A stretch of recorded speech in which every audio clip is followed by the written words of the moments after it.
students, welcome to the solutions of Grant Test 11. I am your chemistry mentor K. Srinivas Rao. So this is a penultimate what you can say Grant Test. We will see the solutions. Tomorrow will be the final Grant Test. On 17th we will have the live action. Let us start discussing the solutions.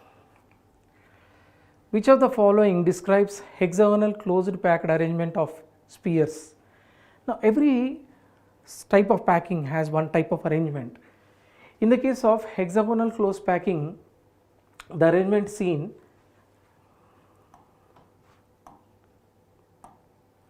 in the case of what you can say hexagonal closed packing, the arrangement seen is of AB type. What does this exactly means? For example, this is the spheres of what you can say A, first layer, and another is what you can say B. This is the condition B. Again into the grooves of what you can say B, A will be present. So therefore this type of pattern where A will be what you can say having above the A and in the grooves of what you can say B, such a pattern is called as AB pattern. So in this pattern what happens? The first layer will be same as third layer. Again fourth will be a break. It will be same as fifth layer. Okay. That will be the condition. ABC, ABA, it's not a pattern of anything. First one is ruled out. Second one ABC, that you will see in the case of CCP structure. But in HCP, it is AB pattern. The half cell reduction potential of hydrogen electrode at pH 10 will be. In the case of electrode potential of hydrogen electrode, we have the expression that is 0.59 volts. This is pH. If you remember what you can say this expression, the solving of this condition becomes very easy. Is it clear? So therefore he has given what you can say pH as 10. So remember the equation plays a vital role. It will save the time.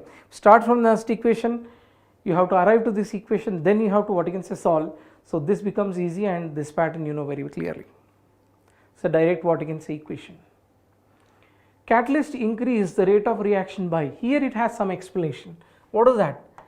Catalyst can perform two types of roles. For some reaction it can increase what you can say rate of reaction, and for some reactions it will decrease the rate of reaction. Let us presume in this case this is the activation energy for a reaction. This is the activation energy. If I am using a positive catalyst, then what happens? The threshold point will come down. So this from here to here, the threshold energy will change. This is a new threshold energy. Therefore new activation energy from here to here. This is the new activation energy. So when compared to earlier, the activation energy will be reduced. Threshold energy value reduced by usage of positive catalyst. So this will be by usage of positive catalyst. This is without what you can say catalyst. So therefore there is a decrease in activation energy for the reaction. Positive. If it is a negative catalyst, what happens? Activation energy will increase. For a first order reaction graph, log A versus T is given below. Now whenever the graph is given, this type of things you need not have to mark up, just to go through the equation. What is the equation? We have T is equal to 2.303 K, this is log. He is saying initial as what you can say here, A naught as initial concentration, A naught by A. Okay, this is the condition which you have. Now let us write this at one place, like this is KT 2.303 is equal to log A naught minus log A.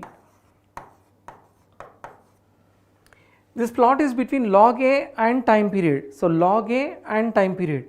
So I am sending what you can say this one here, so that I can just write log A as the component this side, which is equal to log A naught minus K by 2.303 into T. Now you can see this is now in the form of straight line equation, that is y is equal to C plus mx. So now this m represents the slope part. So what is the slope part here? That's a negative slope. So it is minus k by 2.303. It will take time but not in minutes, it will take in seconds only. That's a simple what you can say from the first order equation. Relative lowering of vapor pressure of an aqueous solution containing non-volatile solute is 0.0125. The molality of the solution is. This is one typical what you can say expression. Derivation of this expression for timing will avoid that one. Now if you just can remember this expression, that will be fine. This is molality is equal to mole fraction of solute into 1000, 1 minus mole fraction of solute into molecular weight of solvent. In this case, the relative lowering of vapor pressure of an aqueous solution is given. Where is there is no mole fraction, there is no molality. Relative lowering of vapor pressure we know is equal to mole fraction of the solute. This is from Raoult's law we have learnt. So instead of relative lowering of vapor pressure, we take the 0.0125 value as a mole fraction value. So in this case it is a mere substitution here, it is 0.0125 into 1000 by this is 1 minus 0.0125 into this is aqueous solution. So therefore the solvent molecular weight is 18. You need to just solve this one. Is it clear? This formula, where does it come from? It comes from the relation between molality and mole fraction. As of now, thinking about derivation, you cannot what you can say spend much time. You can just remember this is one of the typical type of what you can see equation. There is also what you can say derivational part of that.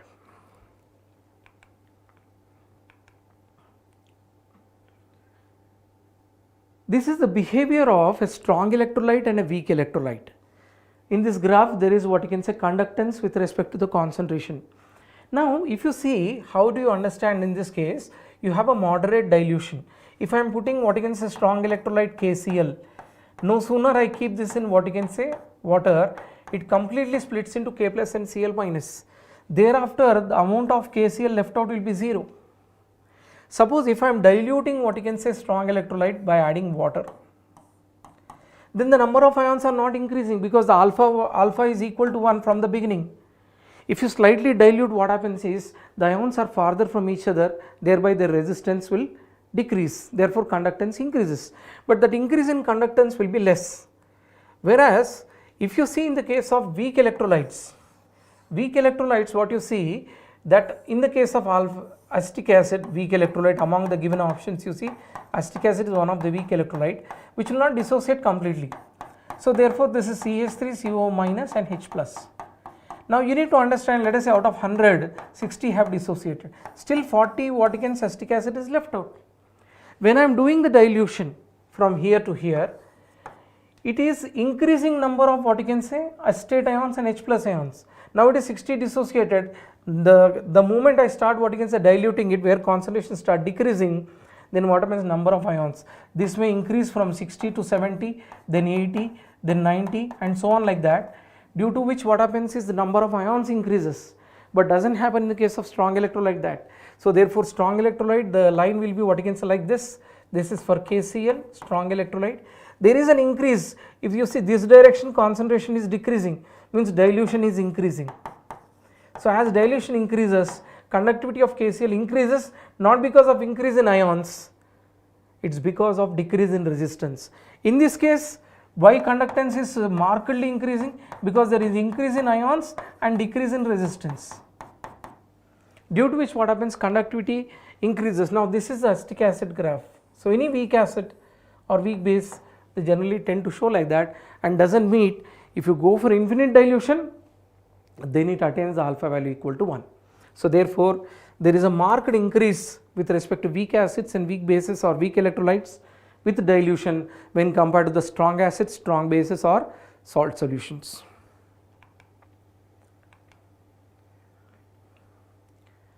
Of course this is a graphical condition. If you just see chromium, you have scandium, titanium, vanadium, chromium, manganese, iron, like this. These members which you see in this case, 3rd, 4th, 5th, this is what you can say 6th B, 7th B and 8th B. If you see the graphs which are mentioned here, of course this is a graph, this we need to draw the graph once again. In 3D series you will see it is what you can say like this. The chromium is what you can say at this highest position, then there is a plunge from chromium to manganese, then it is what you can say iron. This is a typical behavior. So what you can take from this is 6th group what you can say in each series they are known to have highest what you can say melting point in this what you can say members. That's one observation. It's a physical properties, so you have to compulsorily remember because they have mentioned in the form of graphs. Typically they have shown which members have high value, which have low values. So 6th B group elements are known to have high melting point in every series, 3D, 4D and 5D series. Lanthanoid atom with more radiuses. Now this can what you can say deceive even faculty sometimes, because we will be generally having an idea that across the period what you can say atomic size decreases. Here what happens, you have lanthanum, this is lanthanum, this is lanthanum, you have next cerium, praseodymium, neodymium, promethium, samarium, like this europium. It's slightly what you can say cerium to what you can say this one, it's keep on decreasing, and thereafter also decreases to lutetium, let us say. But there is what you can say typicality based on the values. Now this is purely table based, it is definitely harsh on the students, but it's there in NCERT. Europium is typically known to have large size. Now this type of thing given in the grand test paper at this stage is still legitimate. The reason is, if tomorrow you directly get this in the main paper, then most of the faculty also perhaps write cerium, because generally we remember cerium to what you can say lutetium decreases, but they have given in the table that europium has higher value than what you can say cerium. So therefore if you have learned in the grand test, if it comes in the main paper, definitely you will remember this question and your answer will be europium, because it is a typical issue. So in that sense you remember it is one of the important exception mentioned in the textbook, given the value.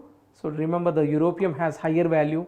Thereafter you don't have exceptions, generally cerium to lutetium decreases, but europium what you can say generally tend to have higher value. Now you can say, sir, how do you compare lanthanum and europium then? It seems like lanthanum is having what you can say large size which you have drawn. He is asking lanthanoid, which lanthanoid atom? Lanthanum is not a lanthanoid, lanthanum is a D block element. Okay, so here to here why I have drawn, because there is a lanthanoid contraction. That's of course different what you can say aspect. IPAC name of this complex, where complex is in the positive part, sulfate is the counter ions which are outside. So how many sulfates are there? 3 sulfates. So we know that this charge what you can say becomes -6. So therefore the 2 complex which is what you can say taken here 2 times. So each complex has to be what you can say +3 taken twice. So that is a key issue. You have to decide what you can say this charge, because it's given typically 3, 2, 1, 0. You have learned that this is +3 and this ethylene diamine is a neutral species. Answer has to be first one. Even we need not have to meticulously see each one. Tris ethane 1,2-diamine. Since the ligand name already has di, the multiplying prefix here is called as tris rather than tri. Okay, that part logic what you can say, you know, of course, but here picking up the charge is more crucial. If you have picked the charge, even if you don't know the nomenclature, also still you can answer it. Sometimes the questions will be done in very odd way rather than logical way also. Some students will do that. For some questions, of course, I mean. The complex cobalt what you can say with 5 amines, sulfate, bromine, and another one is 5 amines, bromine sulfate. Here the counter ions are changing. The counter ion here is Br minus. If I treat this solution with AgNO3, I will get what you can say AgBr precipitate, which is an yellow precipitate. If I treat this solution with barium chloride, then I am getting barium sulfate. The molecular formula is same. Here you are getting white precipitate, here you are getting yellow precipitate. So same molecular formula, different properties, they are isomers. How they are isomers? They are giving different counter ions. Those which are giving different ions but molecular formula is same, then they come under what you can say ionization isomerism. So it is third one.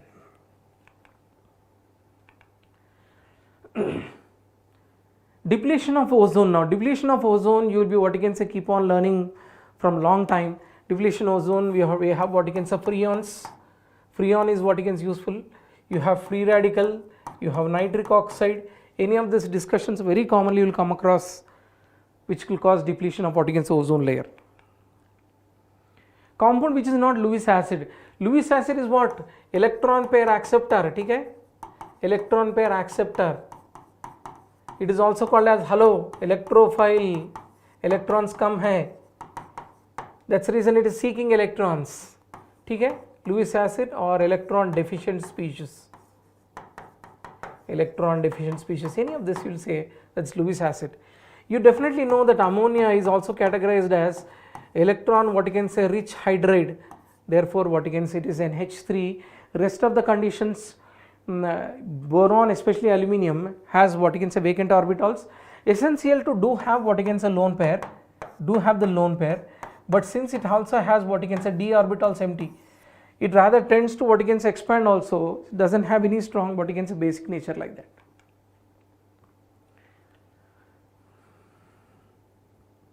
This is borax bead test. The next question which you have, borax bead test. This bead test what you can say is important. One or two colors mentioned in your textbook, that also you go through. Sometimes they ask you what you can say. In borax bead test what you will see, Na2B4O7 borax, when it is subjected to heating, it results in the formation of what you can say metaborate, that is B2O3. That B2O3 will react with what you can say copper oxide. Then what you can say it result in the formation of metaborate. So the color in this case in borax bead test is due to the formation of metaborates. You don't see the formation of Na3BO3 in this discussion. Okay, that's sodium metaborate is also formed. Here you can write sodium metaborate 2NaBO2. So this is what you can say bead. This is important, one or two colors which are mentioned in the textbook that you precisely go through. Hyperconjugation is a concept of alpha hydrogens. If the alpha hydrogens are linked with what you can say a double bond what you can say position, with respect to double bond position, with respect to the free radical, with respect to the cation, it has an influence. It will stabilize the cation, free radical, and also talk with respect to stability of what you can say double bond. It doesn't have much impact on the anion if you talk about hyperconjugation, regular one. So here this doesn't have what you can say alpha hydrogens. This does not have, if you see elaborate the structure, here this is alpha, doesn't have. But in this case you have alpha bridge headed position which we are not supposed to take, but still you have one hydrogen here at this structure. So therefore this can only give you, that is first one. Positive inductive effect is shown by all. In the case of the first one, alkyl group is one of the prominent examples for what you can say plus I effect, because it does not do any mesomeric effects, neither plus M or minus M. Next one is if you take phenol, phenol and phenoxide, what is the difference guys? ठीक है, phenol में जो है oxygen with a lone pair, तो इसमें क्या होगा negative inductive effect, negative inductive effect. And since it can donate lone pair to the what you can say ring, it shows positive mesomeric effect. अब इसमें phenoxide लेंगे, phenoxide how do you get it? When phenol loses H plus, तो phenoxide में 3 lone pair आएगा, and it's bubbling with what you can say extra electrons. So therefore instead of dragging the sigma bonded electrons towards itself, अब ये donor बन जाएगा. So O minus is also positive inductive effect, remember. So that's the reason it is a strong what you can say electron donating group than phenol towards what you can say electrophilic substitution reactions.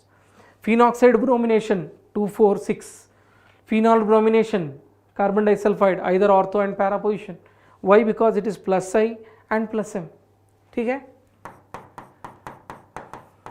he will ask you from whatever you have learnt in what you can say in your subject. So in the case of NH2, NH2 is having what? NH2 is having minus I effect. Why?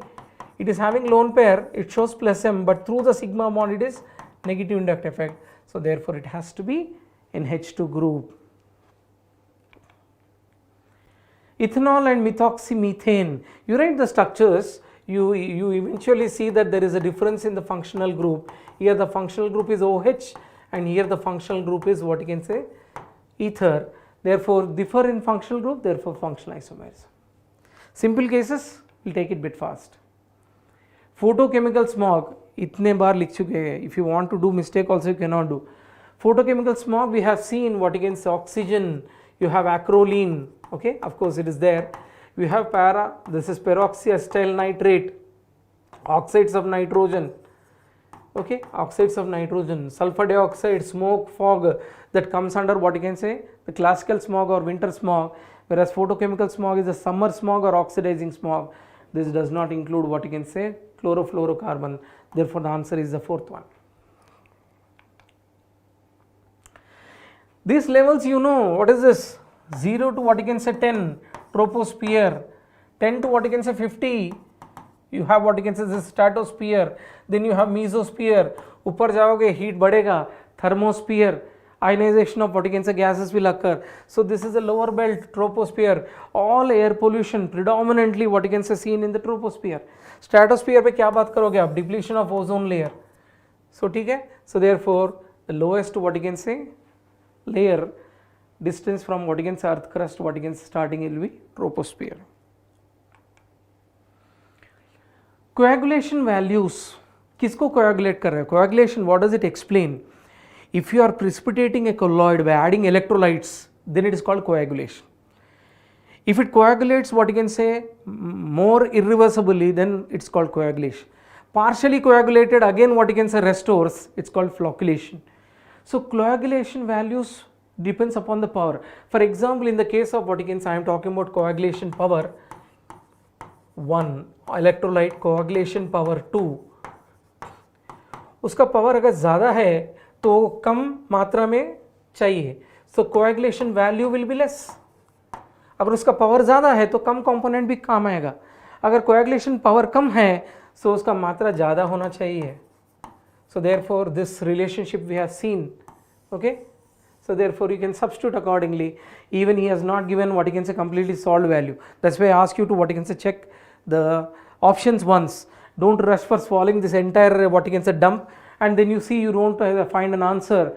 So it's better to what you can say check this. If the power is more, the coagulation value is less. Is it clear? Same thing occurs what you can say in the gold number also. If the gold number what you can say is less, it's what you can say power will be more. There it is a different, that's called protection, this is coagulation. PP linkage is present, इसमें तो structure लिखना ही पड़ेगा क्योंकि every acid what you see is structure dependent condition. Pyrophosphoric acid, what is that? H4P2O7. Okay, H4P2O7, first one, it is a tetrabasic acid and it's uniquely have POP linkage. Most of you know this, so even without writing you can say that it does not have. I am just writing this. Hypophosphoric acid में hypo means कम, क्या कम है भाई? Oxygen कम है. Whenever you say peroxy, oxygen ज़्यादा है, hypo, oxygen कम है. You have a reference generally, that is a general reference. Now H4P2O6, you can understand now this bond will be joined, there won't be oxygen. In such case you have what you can say PP linkage, ठीक है? इसमें PP linkage आ जाए. Peroxyphosphoric acid, H3PO5, metaphosphoric acid. In all these cases there is no chance of what you can say PP linkage. In peroxyphosphoric acid also one phosphorus, here also one phosphorus. In these two cases you have two phosphorus, therefore we are discussing the structures of these two. Structural part in the groups, definitely they have what you can say asked earlier. Most of the carbohydrates have a general formula CxH2O. That was initially it was believed that all carbohydrates have this, has to obey this, but many of them doesn't obey this because every member do not have the same type of what you can say empirical relationship. He has given what you can say rhamnose carbohydrate does not fit into this definition. Rhamnose is one of the case which has been taken as a example to say that this formula doesn't match. So therefore both the statements are right. Rhamnose is nothing but it is a deoxyhexose. We generally have hexoses. What is the formula? Hello, C6H12O6 जो है hexose है. Okay, hexose. I am just telling you rhamnose is a case where it is 6-deoxyhexose. ठीक है, D6-deoxyhexose मतलब क्या है? एक oxygen कम है, ऑक्सीजन कम है तो क्या होगा भाई formula? This is C6H12O5. So therefore this doesn't go with this case. Glucose what you can say matches with this because if you want to write this I am writing C6H2O taken what you can say 6 times. So it sounds that it may match with this formula, but here I cannot write the repetition of hydrogen and oxygen with any number. So therefore both are correct statements. In fact, all carbohydrates doesn't obey the general formula. Randomness is one of the typical examples which is just mentioned. They are not given the structural part, just a word is given. So it's there. Which among the following statements is correct? All amino acids are optically active. गलत बात है भाई, ऐसे गलत बात नहीं बोलना है. ग्लाइसिन है ना, पता है हमें. Glycine is one of the amino acid which does not have any chiral center. NH2 CH2 COH. So ये गलत है. Most naturally occurring amino acids have L configuration. This is absolutely right, because when it comes to carbohydrates, it is D configuration. When it comes to what you can say amino acids, it is L configuration. L-serine is standard here, that is a relative configuration, and in carbohydrates it is D-glyceraldehyde. सब पता है तुम्हें, ठीक है? So answer is the second one. All amino acids except lysine are optically active. It's not lysine, it should be glycine. Anyhow, those are the wrong options. We are not much worried about. Natural rubber is a linear polymer. बिल्कुल सही है. Natural rubber is formed by 1,4 linkage of isoprene. Isoprene क्या है? Isoprene ये है. This is 2-methyl-1,3-butadiene. First और second fourth position पे ये जो बॉन्ड यहाँ पे ब्रेक होगा यहाँ पे, then it starts linking from what you can say this end and this end, and it will result what you can say in this case it is a double bond formation here. This double bond what you can say form, these two have the continuous linkages expanding on both the sides, so it is 1,4 linkage, it is right. Natural rubber is cis form, yes. Trans form is also called guta parcha. कभी सुना है नाम guta parcha?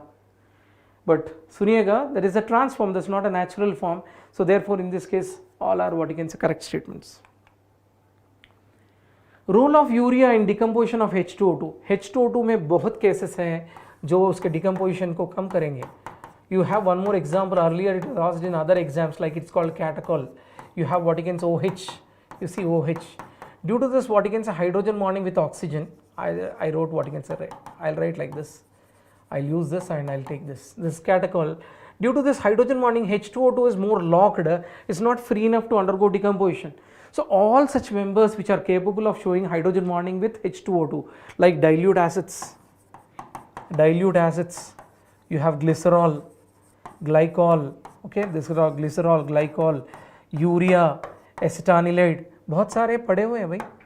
They all have what you can say capability to show hydrogen bonding. It's not base, metal powder, heat, rough surface, they will all what you can say तोड़ देंगे H2O2 को, ठीक है.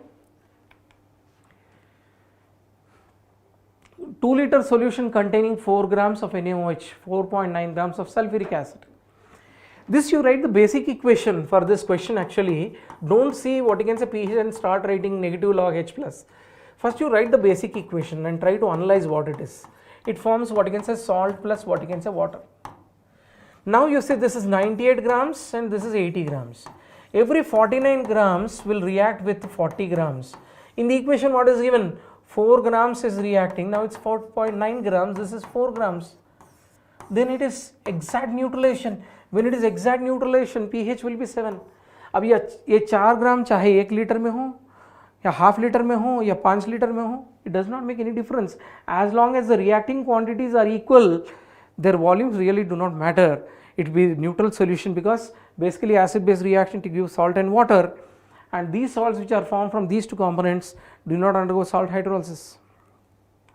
I am talking about strong acid and strong base components, they will be absolutely neutral if their quantities are equal. Solubility of AgCl is least in. AgCl, whenever you put what you can say in water, it has, even then it has very little dissociation because it's sparingly soluble salt. पहले ही partial है भाई, it will dissociate very less, sparingly soluble salt. Now अब ये जाती कर रहे हैं आप, इसमें डाल रहे हैं जो chloride concentration पहले से पड़ा हुआ है. Now in this case this is a solution with chloride concentration how much? 0.1. Next solution silver concentration, you are having Ag plus, इसमें पहले से Ag plus पड़ा हुआ है कितना? 0.2 मोलर. तो AgCl का solubility KCl से कम AgNO3 में होगा. Next you are putting in calcium chloride. Calcium chloride 0.15 moles. Every 1 mole gives 2 moles of Cl, then 0.15 will give you 0.3 moles. 0.3 moles. So इधर common ion effect ज़्यादा है.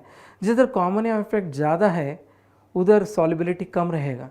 So therefore solubility is inversely proportional to the common ion effect. ठीक है.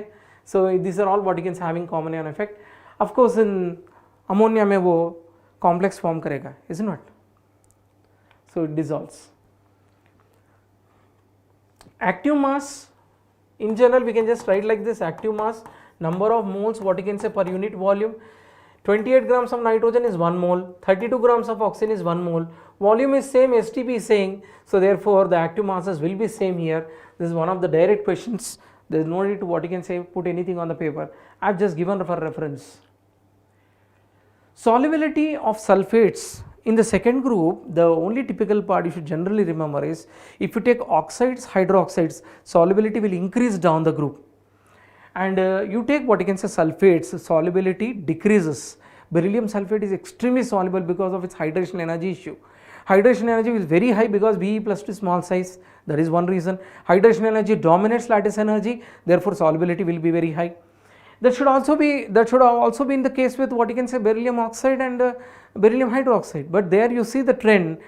There what happens is barium hydroxide is more soluble, because in the case of these members, individual hydration energy, lattice energy will be always in competition. Geometry can also be a situation, but in the case of solubilities, you definitely know that beryllium sulfate is extremely soluble. Magnesium sulfate, calcium sulfate भी soluble है. Hardness of water किससे आएगा? Magnesium sulfate और calcium sulfate से you will get the permanent hardness. If they are not soluble, if they are insoluble, there won't be any hard water. Just you filter it, you will always get what you can soft water. So they are in soluble form. So keep in mind, beryllium sulfate is highly soluble, magnesium sulfate soluble, calcium sulfate okay soluble. From here solubility decreases and barium sulfate is a precipitate. याद रखना है, typical issue है. Similarly halides also, just keep an eye on solubility of halides in second group. That is also we have typicality between fluoride and rest of the members. Correct order of ionization energy, carbon, nitrogen, oxygen, fluorine. First year में आप आते ही ये आपको पढ़ा देंगे carbon, nitrogen, okay, oxygen, fluorine. Size कम होगा तो आयनेशन एनर्जी बढ़ेगा. तो what is expectation? Fluorine should be more than oxygen, should be more than nitrogen, should be more than carbon. But ऐसा नहीं हो रहा है, इसलिए तो ये क्वेश्चन दिया हुआ है. What is the reason? Because nitrogen has a stable configuration, NH2 NP3. It will not prefer to what you can say lose electrons easily. Therefore it has an edge over only oxygen, but it's not more than fluorine. Don't think that it has half-filled configuration, so it what you can say exceeds even fluorine. It only exceeds the neighboring element. Just like beryllium exceeds boron, nitrogen exceeds only oxygen. So the correct order in this case will be oxygen will be slightly less than nitrogen, but nitrogen is not more than fluorine. ठीक है? And all of these guys should be less than neon in this period. So therefore carbon should be least, and you will have what you can say fluorine should be more among represented elements of second period. Xenon tetroxide, here what happens, it's better if you can remember the structure of xenon tetroxide. This is dipole moment 0 होगा, इसका tetrahedral है, symmetrical. SO3 dipole moment is 0. You see there is no lone pair in these two. Is it clear? And SO3, SO2, there is a lone pair. You are seeing this is the condition. And in the case of what you can say ammonia, this is pyramidal. Just like xenon trioxide, you can have pyramidal with one lone pair. Of course there you have sigma and pi bonds. Okay, so you just match that one, that's not an issue. In the case of what you can say delta S, entropy change we can represent what you can see here. This is entropy change. We can represent one precursor step of this one. I am just writing nRT by T. This is what you can say integration volume final, volume initial. Okay, this is ln. This is okay. Sorry, this is dV by V. Once you take this one, this T and T gets cancelled. Delta S will be equal to NR. You can write ln V final by V initial. Now he is saying in this case for the sample of a perfect gas, when its pressure is changed isothermally, okay, isothermally temperature is constant, pressure volume variation, then we can implement Charles law. What is Charles' law? P1 V1 is equal to, sorry, in the case of Charles' law we can write what you can say volumes, we can take what you can say Boyle's law, that is temperature is constant, P1 V1 is equal to P2 V2. तो इधर क्या लिखोगे यहाँ पे P final, V final, P initial, B initial. Isothermal condition, pressure volume variation, it's Boyle's law. So therefore instead of Vf and Vi, you can write in this case it is initial pressure by final pressure. So therefore this reaction or this expression eventually becomes delta S is equal to Nr, this is Ln, this is P initial by P final. Okay. You can also write with what you can say temperature variation, isothermal, the first part what you can remove. That is a complete equation, this is partial equation. Anyhow, that is what you can see initial minus final. Is it clear? That is where you have initial minus final. Nr Ln initial minus final. Okay, second one. You can do in any way. There are so many ways of doing it. Xcf6 hydrolysis. You have Xcf6 hydrolysis. What you will see in this case, this is what you can say, you take what you can say 3H2O, this results in the formation of Xcf6 that is complete hydrolysis. So therefore this type of simple cases we can do it fast and save time. Boiling point increases with the increase in pressure. That is a concept in pressure cooker. Normally what happens if you in an open vessel, whenever you what you can say try to cook, some of the components which are very hard or tough materials, if you keep on heating, water evaporates, they will be left for dryness. So you want to contain the water, water should not escape, at the same time the content should also what you can say get cooked. Then you should restrict the water from boiling very easily. If you increase what you can say external pressure, boiling point increases. If you decrease external pressure, boiling point decreases. So the concept in the case of what you can say pressure cookers is you are increasing the boiling point by increasing the external pressure. So therefore boiling point increases with the increase in external pressure, that's what it means. So a liquid can have different boiling points, it always depends upon the atmospheric pressure or external pressure. Here first statement itself is right. In the case of what you can say kinetic theory, now this is very simple, we know real gas and ideal gas behavior. If a gas, how do you say actually an ideal gas? The gas which remains as gas under all conditions of temperature and pressure is ideal gas. You cannot expect any gas to be remaining as gas in all conditions. Predominantly all of them get liquefied relatively easily except hydrogen, helium, but they also what you can say get liquefied under what you can say typical conditions. When you what you can say further lower what you can say the temperature. So there is no gas left out without liquefaction. So all gases are real in nature. That means they are subjected to what you can say influence due to the changes in condition. Because it's considered that all gases do have some attractions. You cannot totally deny attraction. But what is kinetic theory? That theory is explaining for the ideal gases, which will assume for the fact that the attractive forces are negligible, therefore they don't liquefy. Experimentally it can be proved that all gases can be liquefied. Okay? Larger the size, more the attractions, liquefying natures, high critical temperature, higher adsorption, those cases all known to you. Okay? Here I would like to tell you one important thing. What you can say large atomic size of a gas, large size can also influence if they are similar comparison, like take helium, neon, argon, krypton, xenon. Which gas can liquefy easily? Xenon. So what is the characteristic feature of what you can say this gas? This is more real gas behavior than the remaining. This is more ideal gas behavior than the remaining. That's why its molecules are relatively large in size, then also it can be liquefied easily. So kinetic theory does not support this, it only says gases cannot be liquefied, they are all ideal in nature, but true sense mein nahi hoga. That's why we say ideal gases net amount is 0. 1 cc, थोड़े लोगों को confusion होगा, cc ml, some of them for all calculations will just take like this, remember cc ml centimeter cube, whatever you say, they are all same. So 1 mole of any gas, 1 mole of any gas or vapor, 6.023 into 10 power of 23 particles will be equal to what you can say this is 1 mole, that is nothing but 22,400 cc. If it is gas or vapor, not applicable for liquids and solids. So based on this concept, we can say 1 cc of the gas, how many molecules it is. So find out the number of molecules. And N2O is having what? Atomicity 3, multiply into 3, then you will get what you can say atoms.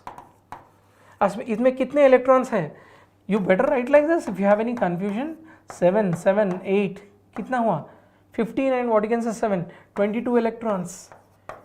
Once you get these atoms, then you multiply with what you can say 22 electrons. So you can calculate number of molecules, number of atoms, number of electrons. So in this case it is calculated effectively and question is given, all the above is given. You can generally try once. It doesn't mean that every time it has to be all the above. Sometimes it may be tricky also, all the above. This is, you can see from some basic concepts in chemistry where you have learned what do you mean by density, what is the temperature, what is vapor density. This type of simple things you should be learning. Density is equal to mass by volume, we all know. But when you talk about what you can say STP condition, the volume of 1 mole of the gas will be 22.4 liters. M represents what? 22.4 liters is molecular weight. What's the molecular weight of CCl4? CCl4, how much it is? 71 into 4. So therefore in this case you are getting 284 here. This is, so you work out this how much it comes, okay, just okay, nearly 10 times what you can say, whatever it is, nearly less than 10, it will be more than 10. Yeah, this, check it out. This is 71. Did I mess up here? Just to see, this is 142, 142, this is 482. Sahi hai? Actually I have to add 12. So this is 6, this is 9, 296. I beg your pardon, this is 296. Okay, that's right. Carbon we have to add. Ethene on ozonolysis yields X. Ethene, ozonolysis, break the double bond and add oxygen, C double bond C. You see this is breakage of bond, adding to oxygen on either sides. Reductive ozonolysis or simple ozonolysis, you will get this compound that is formaldehyde. To prepare the successive homologue of X, formaldehyde का homologue क्या होगा भाई?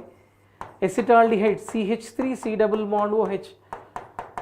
Then what is the compound is said? How do you get the retro way? In this retro way, how do you do it? CH3, C double bond H, double bond C, CH3. जहाँ हमें products चाहिए, reactant का double bond हम break कर रहे हैं और we are adding oxygen. That means you are breaking C double bond C, we are adding oxygen. When I want reactant back, remove the oxygen and join them as double bond. If you join them as double bond, how does it look like, guys?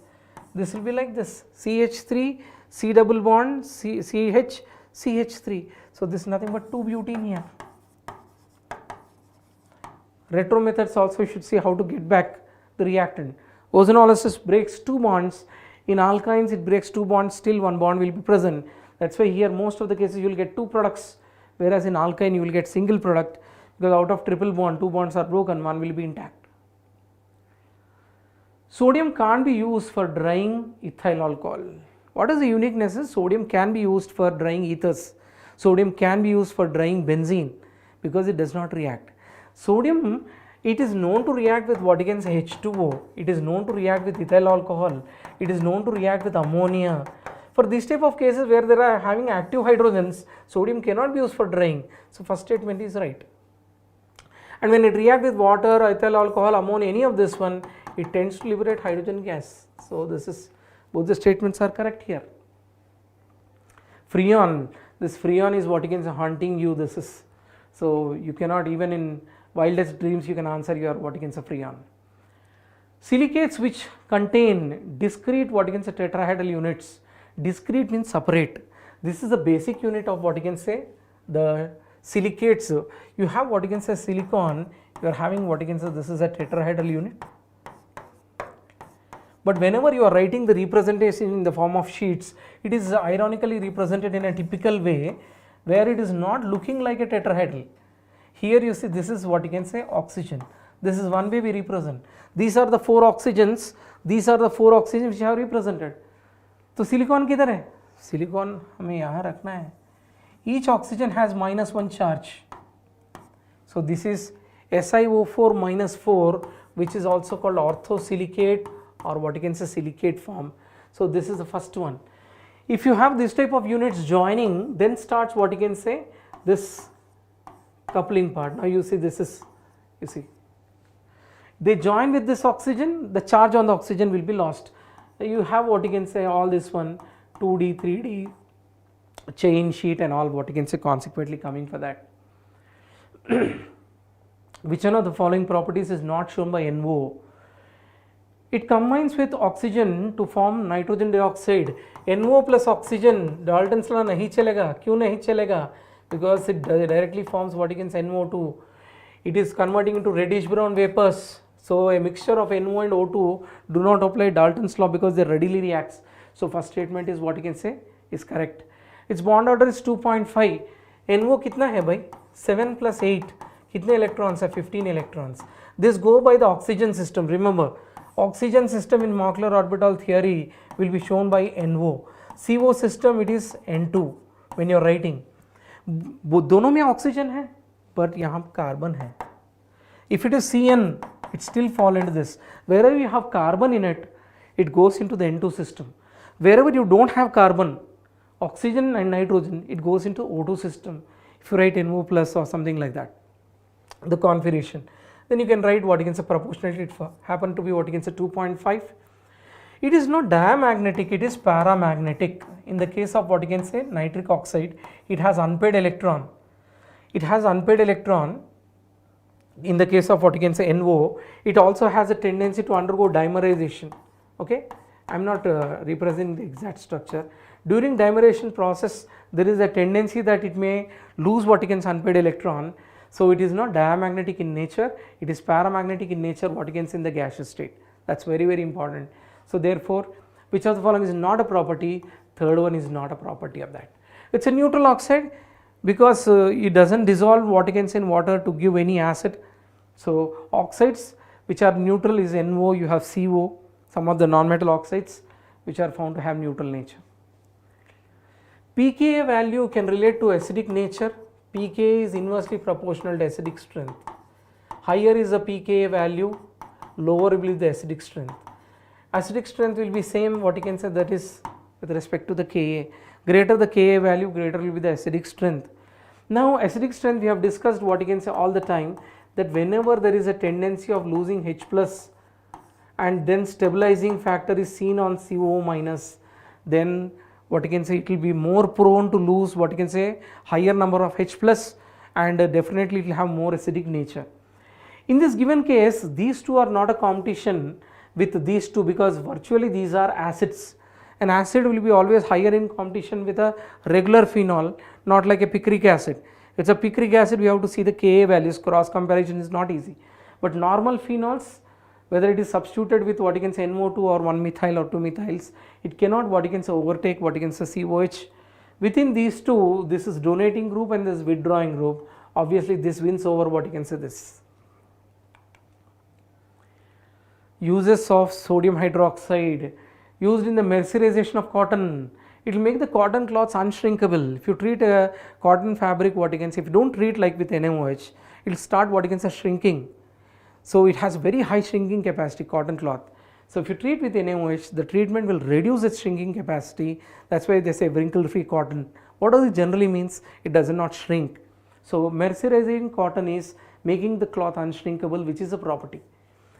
It is leaching agent for bauxite. Bauxite, what is the impurity? If you take red bauxite, ferric oxide is an impurity now. How it is a leaching agent? It is a selective reaction. ये तो base है भाई, ये metal oxide है, ये भी base है, ये metal oxide है, मगर इसमें amphoteric nature है, because it's not a regular metal, it's an amphoteric metal. Beryllium, aluminium, zinc, tin and lead, amphoteric metal, amphoteric oxides, hydroxide. Now because of this amphoteric nature, it has acidic and basic nature, it tends to react with NaOH and forms metaaluminate. So alumina in this case is demonstrating acidic nature. It's showing acidic nature because it reacts with the base, whereas Fe2O3 does not react. So it is a selective reaction, that is what is called leaching. Okay? It is deliquescent in nature. What do you mean by deliquescent? You have the pellets of what you can say NaOH. You keep what you can say pellets. After some time, especially the seasons like now, what you see, they tend to what become slightly moist and sticky because they absorb the moisture. So hygroscopic solids which absorb moisture and convert into liquids, hygroscopic solids which absorb moisture and convert into liquid is called deliquescent phenomena. Sulfuric acid is also hygroscopic, but it's already a liquid. So we don't say sulfuric acid is a showing deliquescence. It is also hygroscopic. So every hygroscopic substance is not deliquescent. Hygroscopic solids which converts into liquid by absorption of moisture, that phenomenon is called deliquescence. So it is a deliquescent? Yes. It does not contain a covalent bond is a wrong statement, because in this case you have Na plus and OH minus. What is the status of this OH minus? O is bonded to H. It has formal charge wise oxygen belongs to 6th group. It already has 6 electron, 1 electron in the bond, therefore it has a negative charge. It is having covalent bond here. An element M reacts with chlorine to form a compound X. The bond angle in X is 120 degrees trigonal planar. 120 degrees trigonal planar, आपके mind में क्या आएगा भाई? You will come across what you can say third group, what you can say elements, especially when you pick up what you can say boron. Boron, what you can say is forming a chloride. In this case you see it is Cl, 120 degrees. This is 120 degrees trigonal planar. So atomic number is 5. 7 is fluorine, it cannot form. Is it clear? 35 is bromine. Bromine can form BrCl3 or BrF3 for instance as an interhalogen compound, but it is a T-shaped component. It is not trigonal planar. You will see like this. Okay. Anyhow, right. 15 is of course what you can say phosphorus. Phosphorus is not trigonal planar, it is pyramidal. Just for reference sake I have discussed the remaining. Which step is chain propagation? Free radicals form हो रहे हैं, chain initiation. Free radicals दोनों तरफ है propagation. Free radicals सिर्फ reactant के पास है, product के पास free radical नहीं है, तो terminate हो गया. So in any reactions where free radicals on either sides, both reactant and product side, then you say propagations so that it can propagate the reaction. Now this is what chain initiation, first one. सिर्फ products के तरफ है, सिर्फ reactant के तरफ है chain termination, दोनों तरफ है chain propagation. That's one of the simple way. This is chain termination again. ठीक है? Number of sigma sp2 bonds present in the molecule of X in the process C6H6. C6H6 benzene. Okay? Benzene C6H6, all carbons are sp2, but he is not asking in benzene. If you answer 6, which will be what you can say written here, it will be highly deceptive. In this case he is asking a reaction. So C6H6 undergoing reduction. Reduction के बाद क्या आएगा? It becomes an alicyclic compound. What is that? Cyclohexane. This does not have any sp3 carbon. पहले तो पूछना है अपने आप को कहाँ है sp2? क्वेश्चन गलत दिया हुआ है. ऑप्शंस देखो 0 है तो सही है. So don't what you can say confuse yourself writing benzene and finding out sigma sp2. Sometimes involuntarily it may happen. So those students who are fully conscious in reading carefully without any panic with cool mind you do, then this type of what you can say errors which perhaps you don't know that you are actually doing it will be also avoided. So please take time. This question is simple, but we have seen students answering what you can see it has 6. That's only because the highlighting of benzene and sp2 subconsciously you have developed your own question and your own answer which doesn't match here. ठीक है? तो conscious रहना है. These are all what you can say help you how to behave yourself, how to train yourself in the exam hall. Now you are what you can say seniors, you have written so many exams. Acidic character of phenol is due to. Now phenol acidic character, what is the acidic character of phenol? How does it generate? Let us first see that phenol or any member which is capable of losing H plus and can stabilize itself substantially, then demonstrate the acidic nature, which alcohol cannot do. Remember phenol, why does it do the acidic nature? Because it has a tendency to show resonance. पहले ortho पे आएगा, फिर para पे आएगा, फिर ortho पे आएगा, फिर वापस चला जाएगा. So it has existence in what you can say, we can represent in 5 structures. So the point here is the stability of phenoxide is helping phenol to be acidic. How do you say it is acidic? It can react with NaOH. बिल्कुल सही है. Can it turn blue litmus red? बिल्कुल सही है. So phenol is acidic because of the stability of the phenoxide, due to which the H plus can be lost somewhat liberally when compared to alcohol. Alcohol will not react with NaOH. Alcohol will not give blue litmus red. मतलब phenol में ऐसा क्या है जो alcohol में नहीं है? दोनों के फंक्शनल ग्रुप सेम है, OH OH. फिनॉल में स्टेबिलिटी है जो अल्कोहल में नहीं है, एसिडिक कैरेक्टर के बारे में. ठीक है. So therefore in this case greater resonance stabilisation of phenoxide over what you can say phenol is making it to what you can say move towards the right side and lose H plus even in what you can say normal water. Forget about NaOH. It's showing blue litmus red. Even in water it is dissociating. This is of course Clausius-Clapeyron equation, which tells you the variation of what you can say. This is the vapor pressure. The variation of vapor pressure with respect to what? This is nothing but the rate of change in vapor pressure. Remember, the rate of change in vapor pressure, the rate I am saying is with respect to time, will have the dependence on what you can say the heat of vaporization. This is very, very important. Heat of vaporization. Heat of vaporization has one dependence that depends on what you can say time period. Of course, it is R value is not a big issue. So how do you see this equation is the rate of change in vapor pressure. The rate of change in vapor pressure depends upon the heat of vaporization. And every enthalpy change depends on temperature. We know heat of reaction depends on temperature.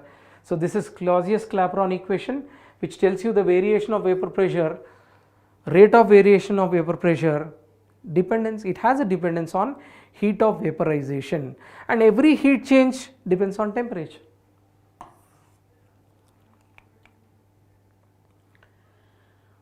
Pure ozone is pale blue gas. Ozone has what you can say blue coloration. That's a contrast from oxygen. Ozone blue color, oxygen colorless. Ozone what you can say is diamagnetic, oxygen paramagnetic. Ozone has hybridation, oxygen does not have hybridation. Ozone is angular, oxygen is linear. So in all these cases you will understand that it has coloration. Ozone oxidizes lead sulfide to lead sulfate. Yes, it has what you can say conversion of just like H2O2 also shows this reaction. Ozone is used for sterilization of water. You see this? Yes. In the case of ozonized water, what does it mean? The nascent oxygen is useful for killing germs. Ultraviolet, ozone are generally used for killing germs. That's sterilization of water. Sterilization of water is killing germs. Reverse osmosis is different. That is RO we say. That is based on what you can say osmotic pressure principle. So this is ozone as a linear molecule is meaningless because ozone is like this. You know, this is, if I keep one more lone pair, it is oxygen. ये lone pair अगर donate किया हुआ है oxygen with sextet configuration, then you will get what you can say ozone. Of course, this lone pair is donated now. This is donated. It is perfectly angular in shape. ठीक है, bent shape. So therefore, the answer in this case is 4. It is an incorrect statement.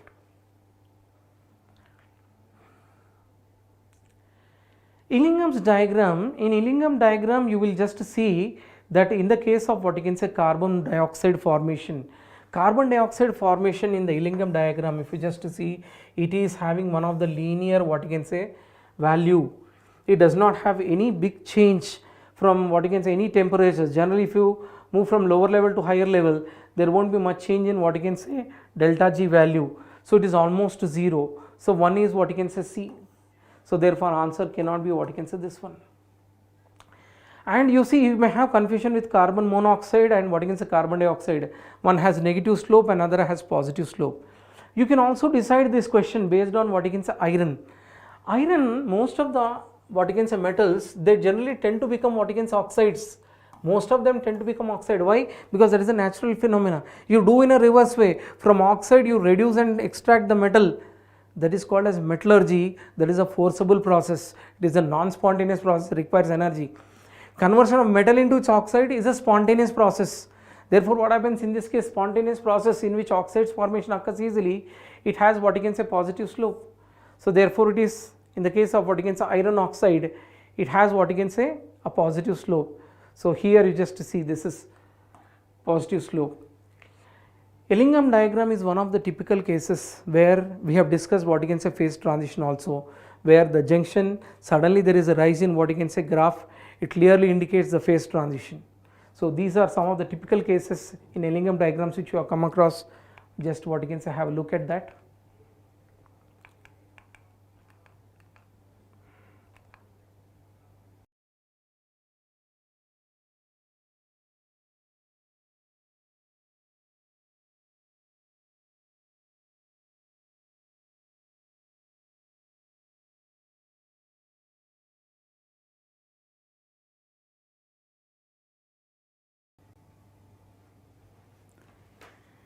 Hello everyone, welcome to Infinity Learn by Sri Chaitanya. My name is Vibhati and in today's session I'll discuss your Physics Grand Test 11. Okay, so let's start with question number 1. If 0.382 into 10 power minus 5 is added with 4.2 into 10 power minus 5, giving due regard to significant figures, then the result will be. So we'll have to keep the final result up to the least number of decimal places over here. So it has up to 3 decimal places, it has up to 1 decimal places. So final result will have only 1 decimal place, right? So this is 4.582 into 10 power minus 5. So we'll have to terminate this number from here, but the number which is to be dropped is 8 and 8 is greater than 5. So preceding digit will increase by 1. So correct answer will be 4.6 into 10 power minus 5, which is option 2. Next is 1 centimeter of the main scale of vernier calipers is divided into 10 equal parts. 10 MSD is given as 1 centimeter. So MSD will be 0.1 centimeter. 10 divisions of the vernier scale divisions are equal to 8 small divisions of the main scale.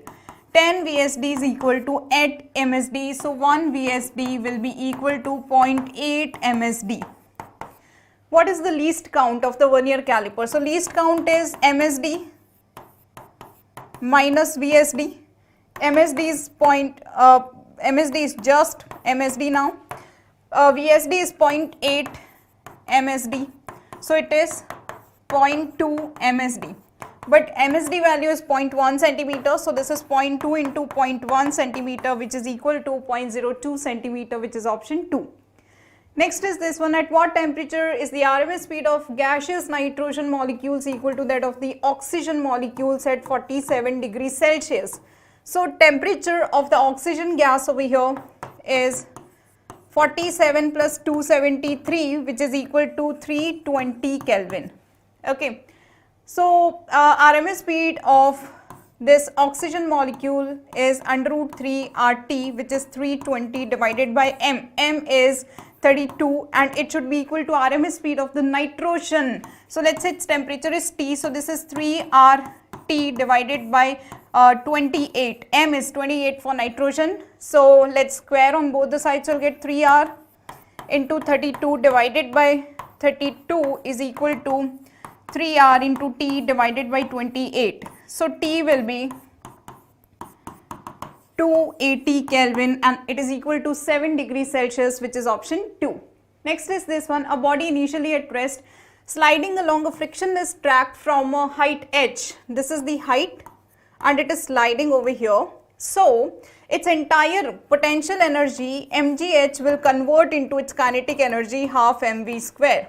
Okay, now it just completes a vertical circle of diameter d. So radius of the circle is d by 2. Then what is the height h? So for minimum speed to completing this loop is equal to under root 5 gr at the lowest point. So this velocity over here should be equal to under root 5 gr. So it is half m under root 5 g. R is d by 2 whole square.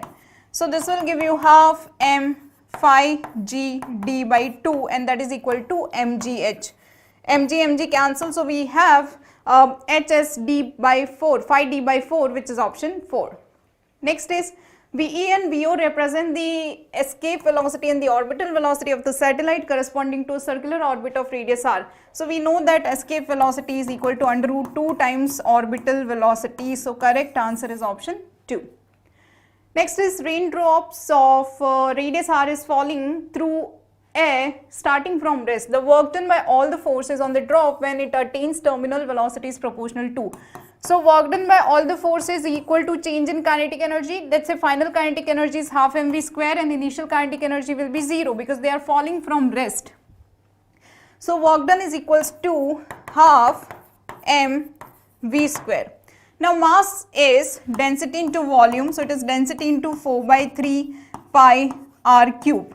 Right, so terminal velocity Vt over here is directly proportional to r square. So Vt square is directly proportional to r to the power 4 and product of mv square is directly proportional to r cube into r to the power 4. So it is directly proportional to r to the power 7. So work done is directly proportional to r to the power 7, which is option 2.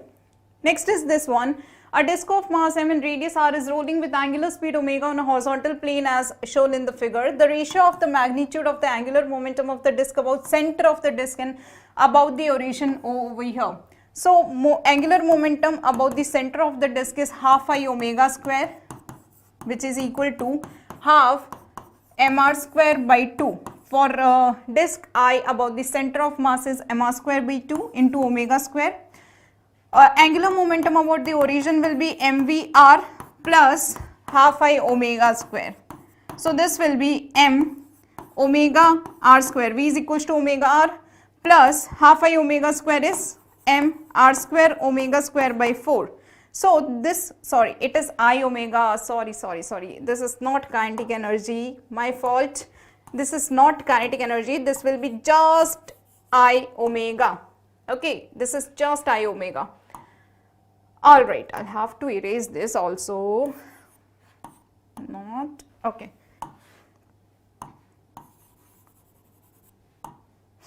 Yeah, so this is mvr plus I omega, right, I omega. So this is mr square omega by 2. So this is equal to 3 by 2 mr square omega. So ratio of L1 to L2 is mr square omega by 2 divided by 3 by 2 mr square omega. So this is equal to 1 upon 3. So ratio is 1:3, which is option 3. Next is this one. We have this f is equals to ai cap plus 3j cap plus 6k cap and r vector is 2i cap minus 6j cap minus 12k cap. The value of a for which the angular momentum is conserved. So net torque should be 0. So let's find tau vector first. Is r cross f, cross product of r and f. So this is 2 minus 6 minus 12 and this is a 3 6. So this will give you I and this is minus 36 plus 36 minus j and this will give you 12 plus 12a plus k cap is 6 plus 6a. So we have 0i cap minus j times 12 plus 12 a and it is 6 plus 6a k cap. So basically y and z coefficient also should be 0, right? So 12 plus 12a should be 0 for this torque to be a 0 vector. So a will be minus 1. So this will give you correct answer as option 1. Next is this one. Mass m is attached to a spring, oscillates every 2 seconds. Okay. If the mass is increased by 2 kilogram, the time period increases by 1 second. So new time period is 3 seconds. Initially it was 2, now it is 3. The initial mass is. So we know that time period t is equals to 2 pi under root m upon k, right? So over here, for first situation 2 is equals to 2 pi under root m upon k, and for second situation 3 is equal to 2 pi under root m plus 2 divided by k. Let's divide it. 2 pi cancel. So we have 2 by 3 is equal to under root of m upon m plus 2.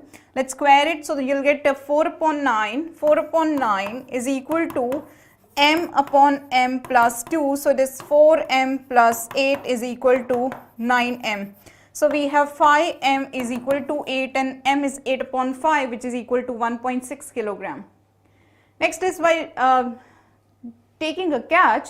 Cricketer pulls his hand backwards. In this process, by pulling hands backwards, what we do is we decrease the impulsive force. So correct answer is option 3.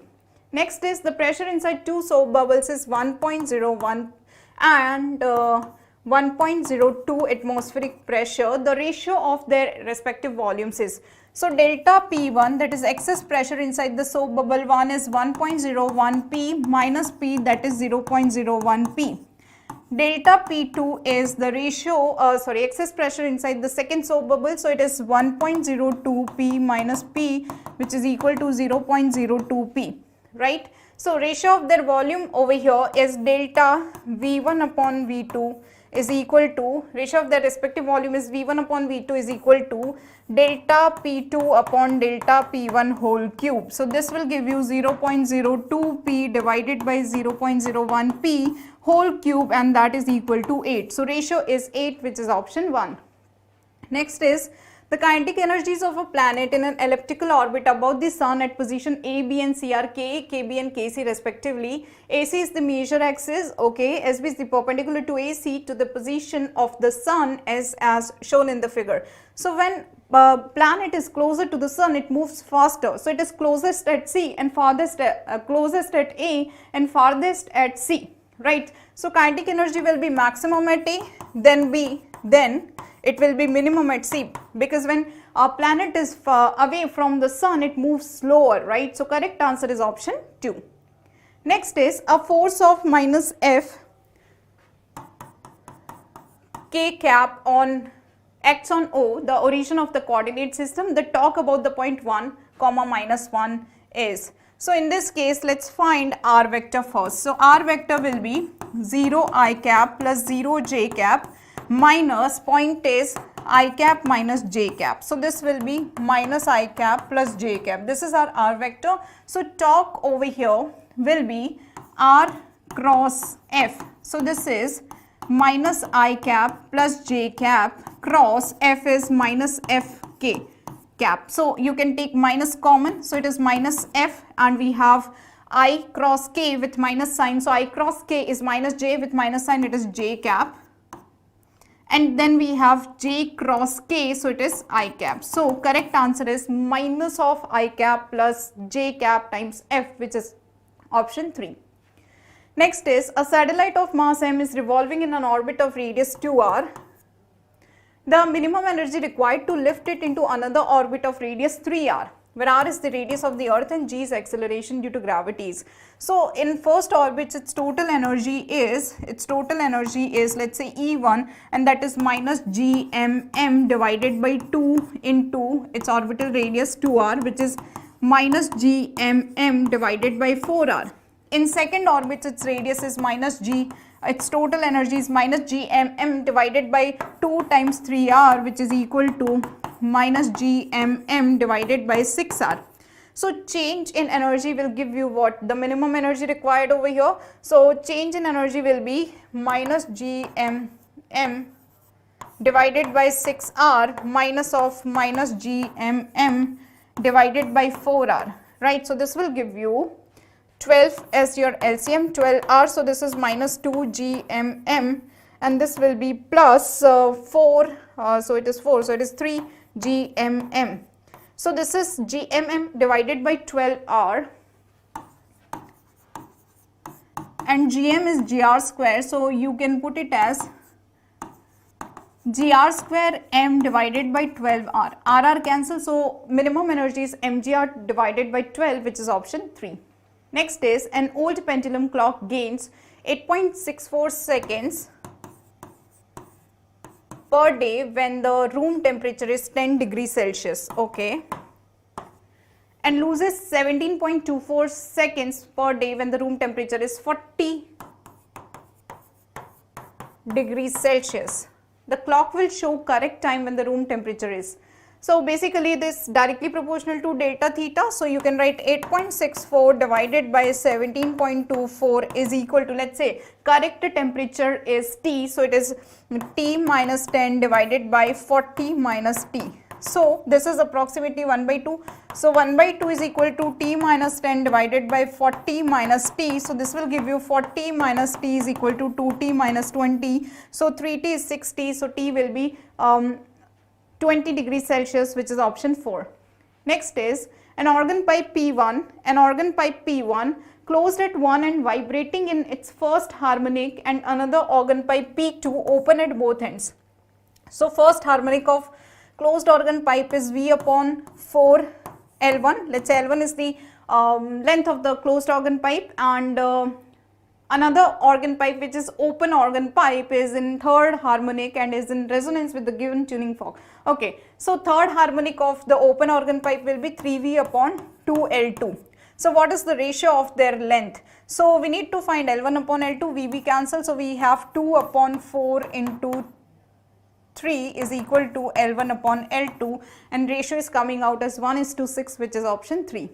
Next is, we have 4 identical metal plates, each of area A are separated mutually by a distance D and are connected as shown in the figure. So area of the plates is same, the separation between any two plates is D, so any two plates will make a capacitance C. Each and every plate combination will make a capacitance C, right? So the capacity of the system between the terminals A and B. So let's say this is X. So first plate and the second plate is connected between A and X.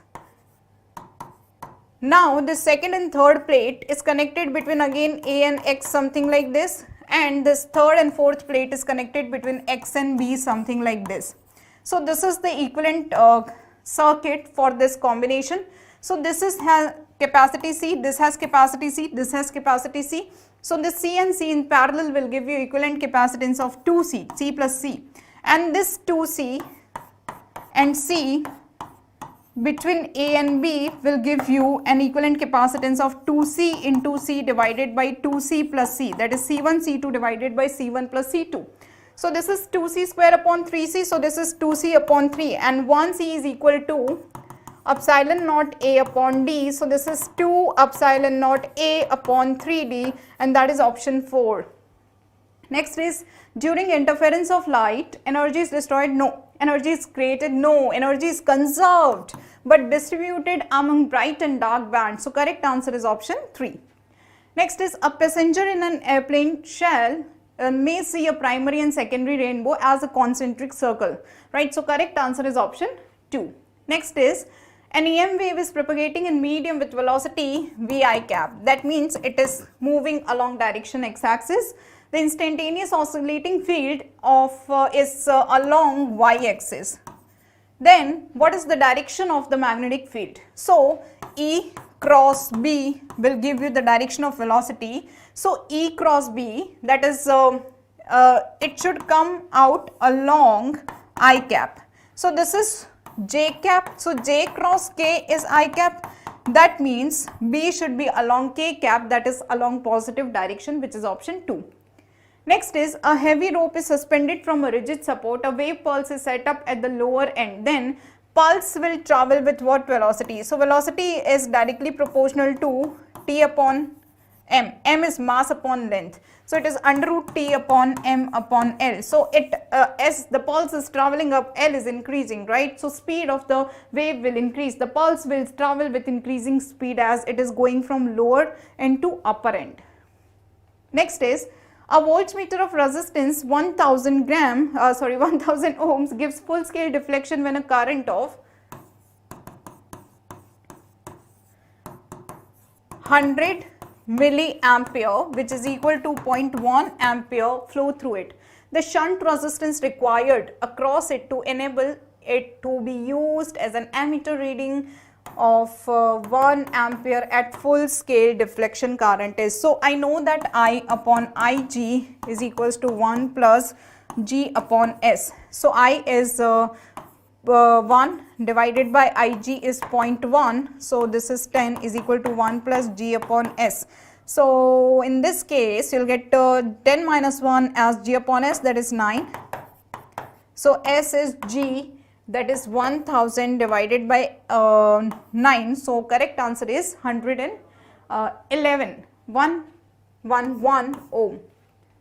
Next is, in AC dynamo, a coil is rotated in a uniform magnetic field about an axis perpendicular to the field. The EMF induced in the coil would be maximum when the plane of the coil is. When the plane of the coil is parallel to the field, the EMF is maximum.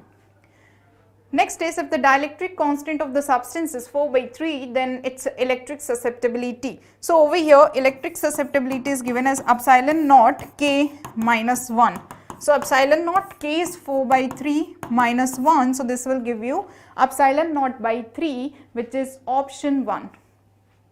Next is magnetic declination at a point on the earth is. So it is greater at higher latitudes and smaller near the equators. Next is the paramagnetic salt is cooled from minus 173 degrees Celsius to minus 223 degrees Celsius. What is the estimated percentage change in its susceptibility? So susceptibility 1 divided by susceptibility 2 is T2 upon T1. What is temperature T2? Minus 223 plus 273 Kelvin, right? Minus 223 plus 273 Kelvin, so it is 50 Kelvin, divided by T1 is minus 173 plus 273 Kelvin, which is 100, so it is 1 by 2, right? So susceptibility is, second susceptibility is 2 times the first susceptibility. That means susceptibility is increasing, and the percentage change is what? Chi2 minus Chi1 divided by Chi1 into 100%. So this is 2 Chi1 minus Chi1 divided by Chi1 into 100%. So this will give you 100% increase, which is option 4. Next is this one. Lenz's law is based on the law of conservation of energy. 3 capacitors 3, 10 and 15 microfarad are connected in series with 100 volt battery. The charge on 15 microfarad is, so total charge in the system circuit will be equal to charge on each and every capacitor, because all the capacitors are in series, and in series charge on each and every capacitor is same, right? So find C equivalent first. So 1 upon C equivalent is 1 upon 3 plus 1 upon 10 plus 1 upon 15. So LCM is 30. So this is 10, 3 and 2. So this is 15 upon 30, and that is equal to 1 upon 2. So C equivalent is 2 microfarad. So total charge Q is equals to C equivalent into V. So this is 2 into 100, and that is equal to 200 microcoulomb, which is option 1. Next is the RMS value of AC shown in the figure is. So RMS value over here is under root of integration of I square dt divided by integration of dt. This is RMS value, right? So I is 2 ka square dt. This is from 0 to 2, 2 ka square dt divided by integration of dt, right? So this is 4 under root integration dt is t divided by t, tt cancel. So this will give you what? Under root of 4, that is equal to 2 ampere, which is option 2. Next is self-induction is the electromagnetic analog of the following quantity in the mechanics. So energy stored is half Li square and half mv square is the kinetic energy. So L is analogous to mass, which is option 3. Next is a body at rest explodes into 2 pieces of mass in 1:2 ratio. So body is at rest, so its initial momentum is 0. Now it is exploding into 2 pieces, so their final momentum should be 0. That means both the bodies should have equal and opposite momentum, so that their final momentum of the system can be 0. So magnitude of momentum for both the bodies is same, right? And de Broglie wavelength is h upon p. So momentum for both the bodies are same, momenta are same. That means that de Broglie wavelength will be same. So correct answer is option 3. Next is, which of the following is called motor rule? It is Fleming's left hand rule, which is option 1. Next is n times semiconductor at 0 Kelvin is. So at 0 Kelvin it is like a perfect insulator. So correct answer is option 1. Next is current gain for a transistor working as common base amplifier is 0.96 if the ammeter current is equal to 7.2 milliampere, then base current is. So current gain is IC upon IE, right? So IC, collector current over here, will be 0.96 into IE, which is 7.2 milliampere, which is equal to approximately 6.9 milliampere, right? Now we know that IE is equal to IC plus IB, right? So base current from this one, we need to find base current, right, is IE minus IC. So it is 7.2 minus 6.9 milliampere, which is equal to 0.29 milliampere. Next is the logic circuit shown below has the input waveform A and B as shown. Pick out the correct output waveform. So basically these are NOT gates. They will reverse the output input to 0 to 1 and 1 to 0, and this is your NOR gate. Right. So if input is A is initially 1, B is 1. Right. A is 1, B is 1. So input to NOR gate will be 0 0 because these are NOT gates. So first input is 0 0 and 0 plus 0 bar will be output Y because the operation for NOR gate is A plus B bar, right. So this will give you what? 1. So output will be having 1, right. Now second is both of the inputs are 0 0, right. Both of the inputs are 0 0. So this inputs will become 1 1. 1 plus 1 bar will give you what? 0. Final output. So this is 0. Now next is input A is 0, input B is 1. So NOR gate input will be 1 comma 0. So 1 plus 0 bar will give you again what? 0. Okay. Now third is A is 1, B is 0. So input of NOR gate will be 0 comma 1. So 0 plus 1 bar will be the final output, which is again 0. So I think we have only one option, that is option 3 over here, something like this.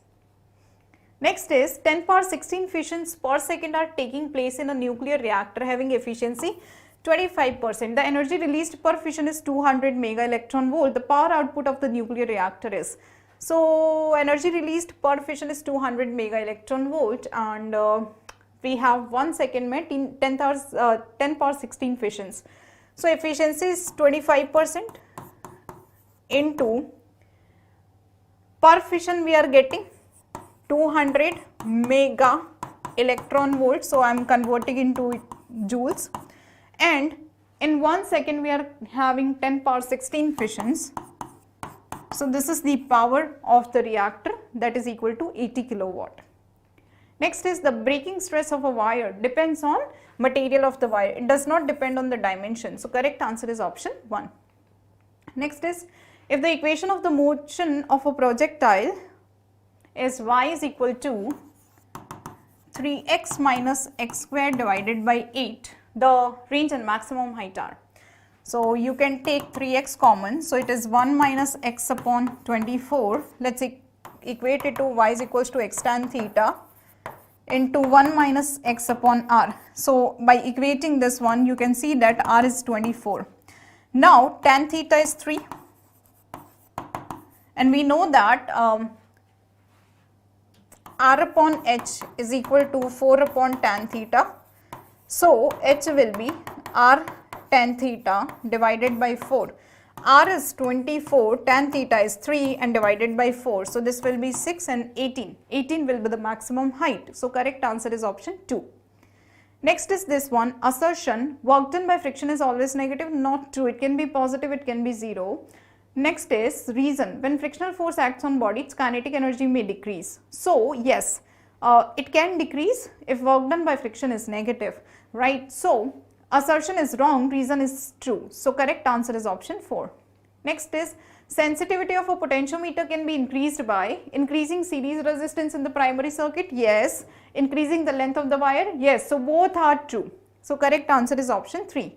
Next is a pump of 200 watt power is lifting 2 kilogram water from an average depth of 10 meter per second. The velocity of the water delivered by the pump is, so power over here is mgh plus half mv square divided by t. So it is 200 is equals to m is 2, g is 9.8, h is 10 plus half m v square time is 1. So this will give you 4 is equal to v square and v is equals to 2 meter per second, which is option 4. Next is the slope of velocity time graph for motion with uniform velocity is. Slope of velocity time graph will give you what? Acceleration. If velocity is uniform, that means acceleration is 0. So slope must be 0, which is option 3. Next is, if a Carnot engine functions at source temperature 127 degrees Celsius, which is 127 plus 273, that is equal to 400 Kelvin. And sink temperature, that is T2, 87 degrees Celsius. So this is 87 plus 273, and this will give you 360 Kelvin. So what is the efficiency, percentage efficiency? It is 1 minus T2 upon T1 into 100%, right? So this is 1 minus T2 is 360 divided by T1 is 400 into 100%, and this will give you efficiency as 10%, which is option 1. Next is, a certain person has a minimum distance of distinct vision is 150 centimeter. He wishes to read at a distance of 25 centimeter. What focal power glasses should he use? So over here 1 upon F is equal to 1 upon V minus 1 upon U, right? So 1 upon V should be minus, V is minus 150, so it is, and 1 upon U is minus 25. So this will give you 150 LCM. So this is equal to minus 1 plus 6, right? So minus 1 plus 6. So this is 5 upon 150. So focal length is 30 centimeter. So power is 100 divided by focal length diopter. So it is equal to plus 3.33 diopter. Next is, the de Broglie wave is mechanical? No. Electromagnetic? No. It is matter wave. So it is neither mechanical nor electromagnetic. So correct answer is option 3. Next is, a rod has total charge Q uniformly distributed along its length L. If the rod rotates with angular velocity omega about one end, its magnetic moment is. So it is rotating with omega. Let's say at a distance x, we are taking a strip of length dx, right? So charge on the strip is dq, and that is equal to q upon L into dx. Okay, this is dq, and we need to find magnetic moment, right?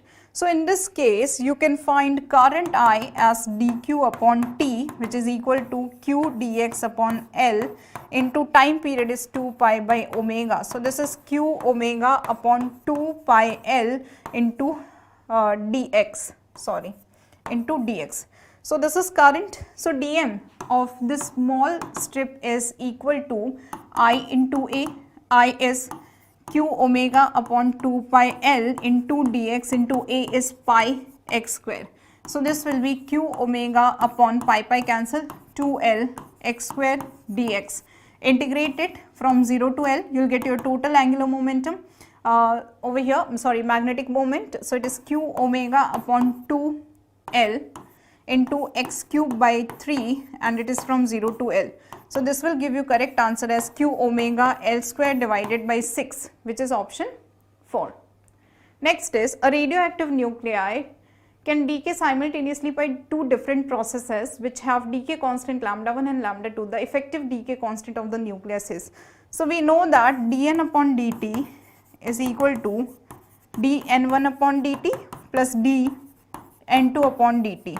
So it is lambda n is equal to lambda 1 n plus lambda 2 n. So lambda is lambda plus 1 lambda 2, which is option 1. Next is statement 1. A magnetic force on a current carrying element IDL in magnetic field is non-central because the force B ideal sin theta is not function of R. Okay, true. When a solar flare occurs, large number of electrons and protons are ejected by sun. They enter the Earth's atmosphere, collide with the atoms and molecules of the atmosphere at poles. It results the beautiful display of colors at poles called aurora. Okay, so both A and B are true. So correct answer is option 1. Next is, in an adiabatic expansion of an ideal gas, the product of PV pressure and volume is PV power gamma is equals to constant K. So PV into V power gamma minus 1 is equal to K. So PV is equals to K upon V power gamma minus 1. So product PV will when we in adiabatic expansion, so we are increasing the volume, right? So product PV is inversely proportional to V to the power gamma minus 1. So this product PV in adiabatic expansion will decrease. So correct answer is option 1. Next is, when a long spring is stretched by 2 centimeter, its potential energy is U. So it is half K x square. Now it is stretched by 10 centimeter. We are stretching it 5 times more, right? So the potential energy stored will be. So it is half K phi x ka whole square. This is 5 times this one. So this is 25 half kx square. So new potential energy U dash is 25 times U, which is option 4. Hello students, I am Suchita Mukhopadhyay, your botany faculty from Infinity Learn by Sri Chaitanya. Today we will be discussing the paper of Grand Test 11. So let's get started. First question, which genus reproduce only by asexual method? Yes, so all of these are what? These are genuses of fungi, and you know that the only fungi which will be reproducing by asexual method, it is Deuteromycetes. So the answer would be Colletotrichum, because Colletotrichum is an example of Deuteromycetes, and as Deuteromycetes, it is only the asexual method of reproduction is known and sexual reproduction is not known.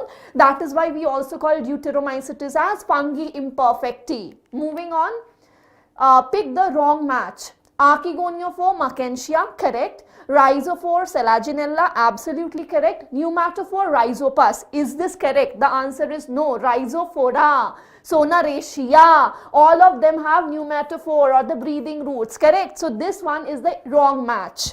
Next, absence of cell wall and presence of chlorophyll A and B is distinctly observed in. So see, there is absence of cell wall. This is a point which you have to note, and also the presence of chlorophyll A and B. Where is it present? Is it present in chlorella? No, it has a cell wall. Euglena, yes. In Euglena, cell wall is absent, and instead of cell wall, there is the presence of the pellicle.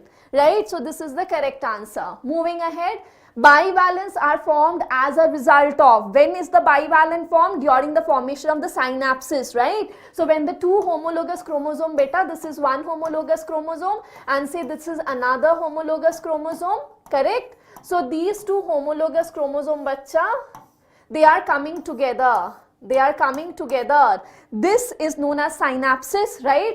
And this, whatever is formed, the two chromosomes together, it is forming what? It is forming one bivalent, right? So the answer is synapses. Moving ahead, which is not produced in Krebs cycle? What is not produced in Krebs cycle? ATP. See, instant thought might let you answer ATP, but that's not correct, because GTP is equivalent to ATP, right? So ATP or GTP, both can be produced in case of, or either one can be produced in case of the Krebs cycle. Carbon dioxide obviously is released during Krebs cycle. FADH2, you know, yes, it is produced, but is NADPH plus H plus produced? The answer is no. NADPH plus H plus is not produced, rather NADH plus H plus is produced.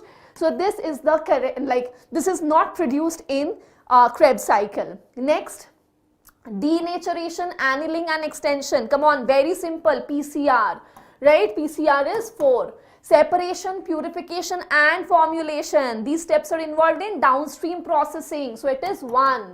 Right? Infection, blending and centrifugation, bacha. Infection, blending and centrifugation, it is for transduction experiment, which is the Hershey and Chase experiment. So this is 2. Insertion, recognition and cleavage. Talking about cleavage, it is what? Molecular scissors, restriction endonucleases, correct? So this is 3. So 4, 1, 2, 3. 4, 1, 2, 3, right? See, 4, 1, 2, 3, this is the correct answer, right? Moving ahead.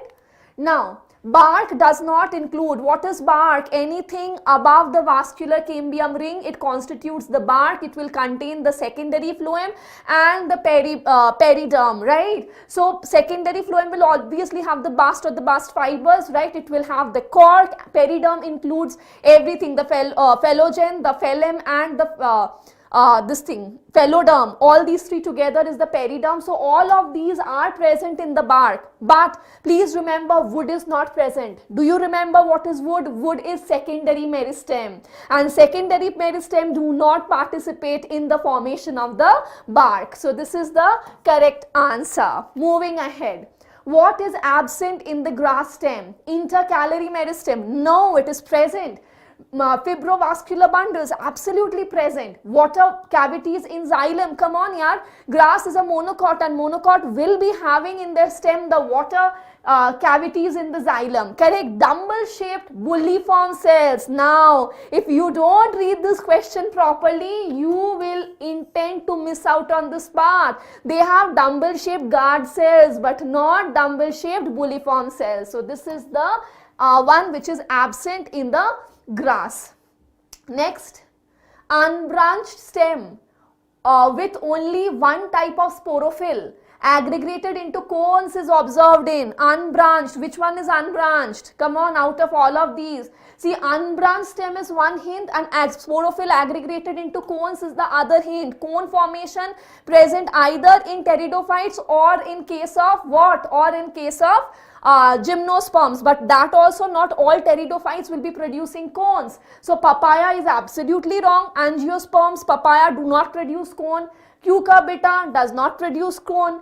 Cycas, yes, cycas is the correct answer. Do you know what is cocos? Cocos is the scientific name of coconut. Cocos nucifera, and you know that coconut also do not produce or does not produce any cone.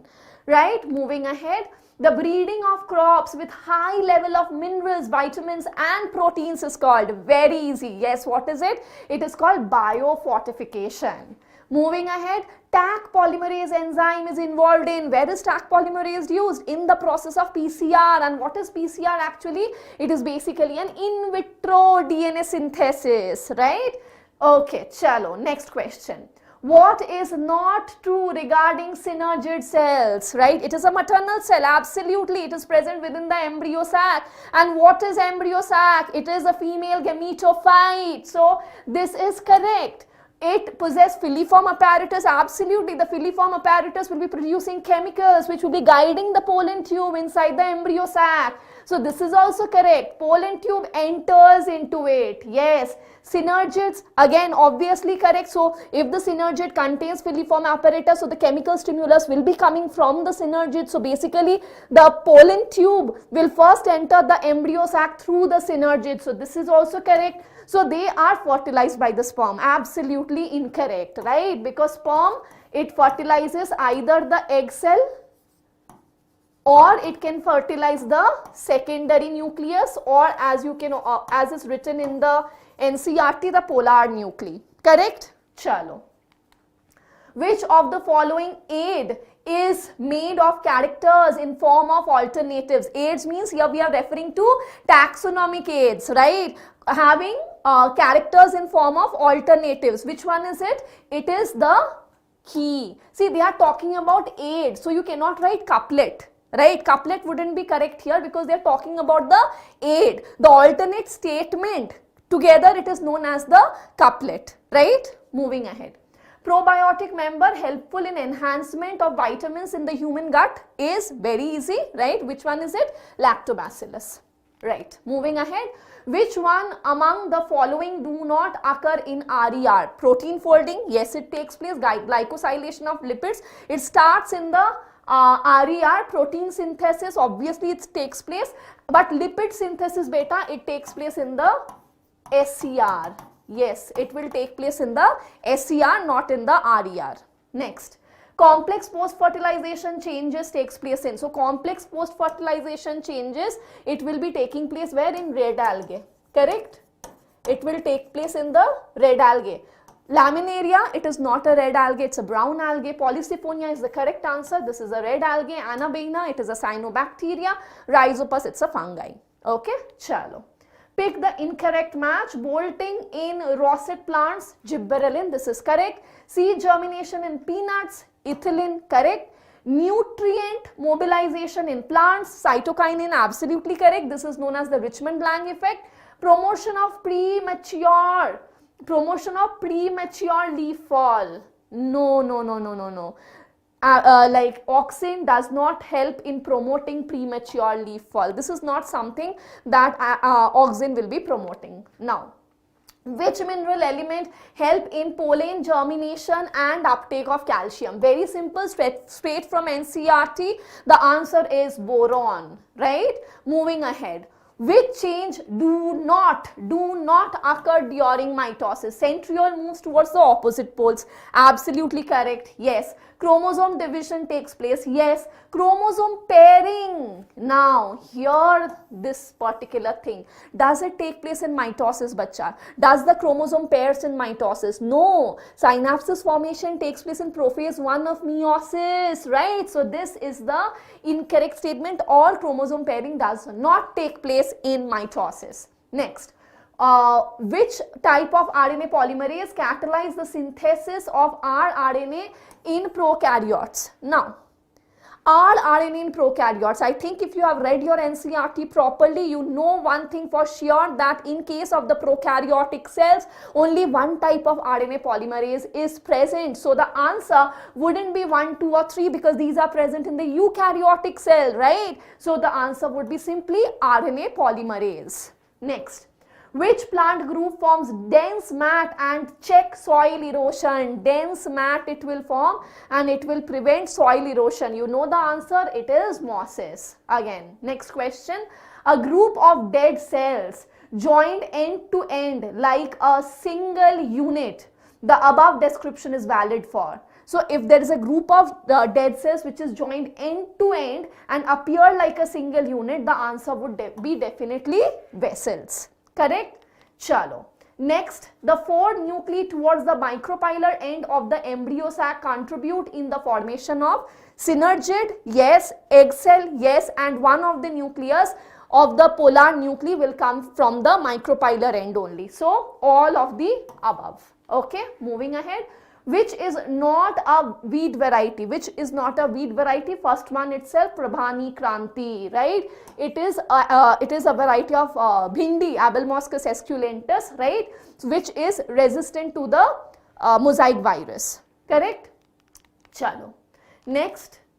Methane, one second, yeah, next question is this one only. Methane production in sewage treatment plant is seen in, very easy, simple question. Methane production requires anaerobic condition and therefore it would be found in the anaerobic sludge digester. Again, a very direct question. Next. Which is a product of fungi? Agar? No. Agar and agarose, all of these, agar, agarose, iodine, all of these are not produced by fungi. Rather, penicillin, it is produced by the fungus, Penicillium notatum, right? So, penicillin is the product which is obtained from fungi. Next, again a match the following.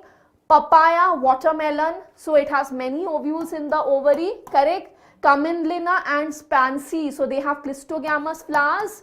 Then Datura and coconut, they have endospermic seeds, right? And lupinus and date palm, they have long seed viability. So, it will be DABC, DABC. So, first option is the correct one. Next, large shield shaped cotyledon in grass seed is called, very simple, it is called scutellum. Next, water hyacinth is difficult to eradicate. Why is water hyacinth difficult to eradicate? Because it can, propagate very rapidly with the help of the offset. So, rapid propagation through offset would be the correct answer. Next question. Which process represents polymerization of nucleotides complementary to template? Complementary to template, a very important line which you must be noticing while answering this question. Capping, does it require a template? The answer is no. Splicing, it is not slicing, actually it should be splicing, okay. Splicing, is it template dependent? No. Translation, is it template dependent? No. What would be dependent or represents polymerization of nucleotides? Okay, now here you might get confused between translation and transcription. So, because based on the template, if there is AUG, the amino acid which will be brought, it would be what? It would be, say, methionine, right? UUU, if it is there, then the amino acid that will be brought, it will be phenylalanine, correct? But here what is it said? Which process represents polymerization of nucleotides? This statement itself clears your doubt, because during translation the amino acids are getting polymerized, not the nucleotides, right? So, here the answer would be transcription. Moving ahead. So, which plant group members exhibit haplontic life cycle, haplodiplontic cycle and diplontic cycle? Okay. So this is something that is like which group? So the answer would be algae, right? So example, most of the algae, they show haplontic life cycle, diplontic life cycle shown by fucus. Then there will be some algae like say which one? Let's say ectocarpus, है ना? Ectocarpus, which will have haplodiplontic life cycle. So this is one organism, or this is one plant group which will be showing all or exhibiting all types of life cycle. Next, membrane lysis of cells in biotechnology is aided by, देखो membrane lysis बोला है. So don't write it as cellulase. I know that chilled ethanol and ethidium bromide has nothing to do, but you might get confused between detergent and cellulase. Cellulase is used for the removal of the cell wall, which is containing cellulose, but यहाँ पे it has been asked as membrane lysis. So the answer would be detergents. Correct? Moving ahead. Pick the wrong match with regard to their composition in living organism. Wrong match they are asking. Abundant organic molecule, cellulose, yes. Abundant protein in the biosphere, rubisco, again this is correct. Most common genetic material, obviously you all know it's DNA. Most abundant or abundant inorganic element, silicon. No. Silicon is present in very less amount, right? Chalo. In which part of chloroplast synthesis of sugars and proteins take place? Very simple, right? Sugars and protein synthesis, it will obviously take place in the stroma, right? So this is the correct answer. Moving ahead. Okay. Copper containing electron carrier in photosynthesis is plastocyanin. Absolutely, plastocyanin, it contains copper. And copper containing complex on cristae is cytochrome C oxidase. What is the other name of cytochrome C oxidase? It is called the complex 4 of the electron transport system. Also it is referred to the cytochrome AA3 complex, right? And yes, only the complex 4 is the only complex which will be containing copper. So again, this is also the correct statement. So the answer would be both S1 or statement 1 and statement 2 are correct. Okay? Now next. Oxidation of NADH plus H plus occurs during. Oxidation of NADH plus H plus, it will be occurring obviously during lactic acid fermentation, alcoholic fermentation, as well as in the ETS in cristae. So all of these are the correct statements. Next, the sporophyte in moss performs all functions except. The sporophyte in moss, it will perform all function except production of gametes, first one itself, because gametes are produced not by the sporophyte but it is produced by the gametophyte. ठीक है? चलो आगे चलते हैं. Statement 1, simple diffusion is random, passive, slow process and does not need a living system. Absolutely correct. Statement 2, temperature, pressure, concentration, size of molecules, permeability of the lipid membrane are factors controlling simple diffusion in cells. This is again a correct statement. So the answer would be both statement 1 and 2 are correct. Next. Which one among the following exemplify competitive inhibition? More CO2, RUBP oxygenase, right? So yes, so more amount of CO2 will be competing with RUBP oxygenase and the carboxylase enzyme will be activated, correct? Statin cholesterol synthesizing enzymes. Yes, you know that statins play a competitive role or it actually acts as a competitive inhibitor and does not allow the cholesterol synthesis. That is how it controls cholesterol. Malonic acid, succinic G hydrogenase, again it will be showing competitive inhibition. So all of the above will be correct. Next, all of them represent names of orders except Poales, Primata, Insecta, Spindles. So yes, Insecta is a class and it's not an order. ठीक है? चलो. Next, again match the following. Gemmules, where do you find gemmules in sponges? True regeneration, it is seen in planaria. Monocarpic, agave, and estracycle, non-primate. So it is CADB. So again, first option is the correct answer. Next, in one strand of DNA, A plus G by T plus C. One strand. In one strand, it is said that A plus G by T plus C, it is 0.74. ठीक है? Now listen to me. Now they are telling what is the ratio of T plus C by A plus G in the opposite strand. देखो, I will not explain you with help of this, it's simply the same, but how is it same, that is what I'll be showing you. So let us just assume a simple strand. ठीक है? Let us assume a simple strand here. This is the first strand. ठीक है? This is the first strand. A, T, T, G, G, G, C, C. So for the first strand, the A plus G by T plus C would be how much? 2 plus 3, which is 5 by 2 plus 2, which is 4. This much is clear. Now you see here, the second strand, what will it be? T, T, A, C, C, C, G, G. So now they are asking us to find T plus C by A plus G. Can you tell me? Can you just give me a quick answer to this? T plus C will be how much? 2 plus 3, which is again 5, correct? And A plus G is how much? 2 plus 2, which is 4, 5 by 4. So can you see the ratios will be simply equal? If you don't remember anything else, just you can calculate. Don't get confused with such type of questions in your examination. These questions might appear to be difficult, but with simple use of logic, you can easily solve them. So the answer would be 0.74. Correct? ठीक है? चलो. Monomeric units are different in.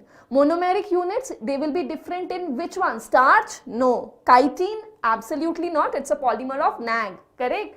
But it will be different in proteins, because proteins, it is a polymer of amino acids, and the amino acids which will be present in the proteins, it will not be the same. Correct? So that is why the answer would be proteins. Now, in one of the phenotype is determined by a pair of alleles either in homozygous or in heterozygous condition. ठीक है? Identify it. That means if it is expressed in homozygous or in heterozygous condition, na beta, so we are referring to a dominant allele. Correct? We are referring to a dominant condition or a dominant characteristics. Correct? So first one itself, yellow seed color in P, it is dominant and therefore it can be expressed both in homozygous as well as in heterozygous condition. Next, again another phenotype, test tube. Okay, so test tube fertilizations and the scientist. Intra-ovarian pollination. Intra-ovarian pollination, it was given by Maheshwari. Triple helical structure of collagen, Ramachandran. Right, effect of hard X-ray on bacteriophage multiplication, it was given by Watson. And curly top virus transfer through food conducting tissue, this was said by Isao. So the answer would be CADB, CADB. So this is the correct option. ठीक है? चलो. Next one. Which one of the following pair is not correctly matched? It is not correctly matched. ठीक है? Recombinant DNA formed by joining of the segments of DNA from different sources. This is correct. Purines, types of purines differ in DNA and RNA. Think about this. What is purine, beta?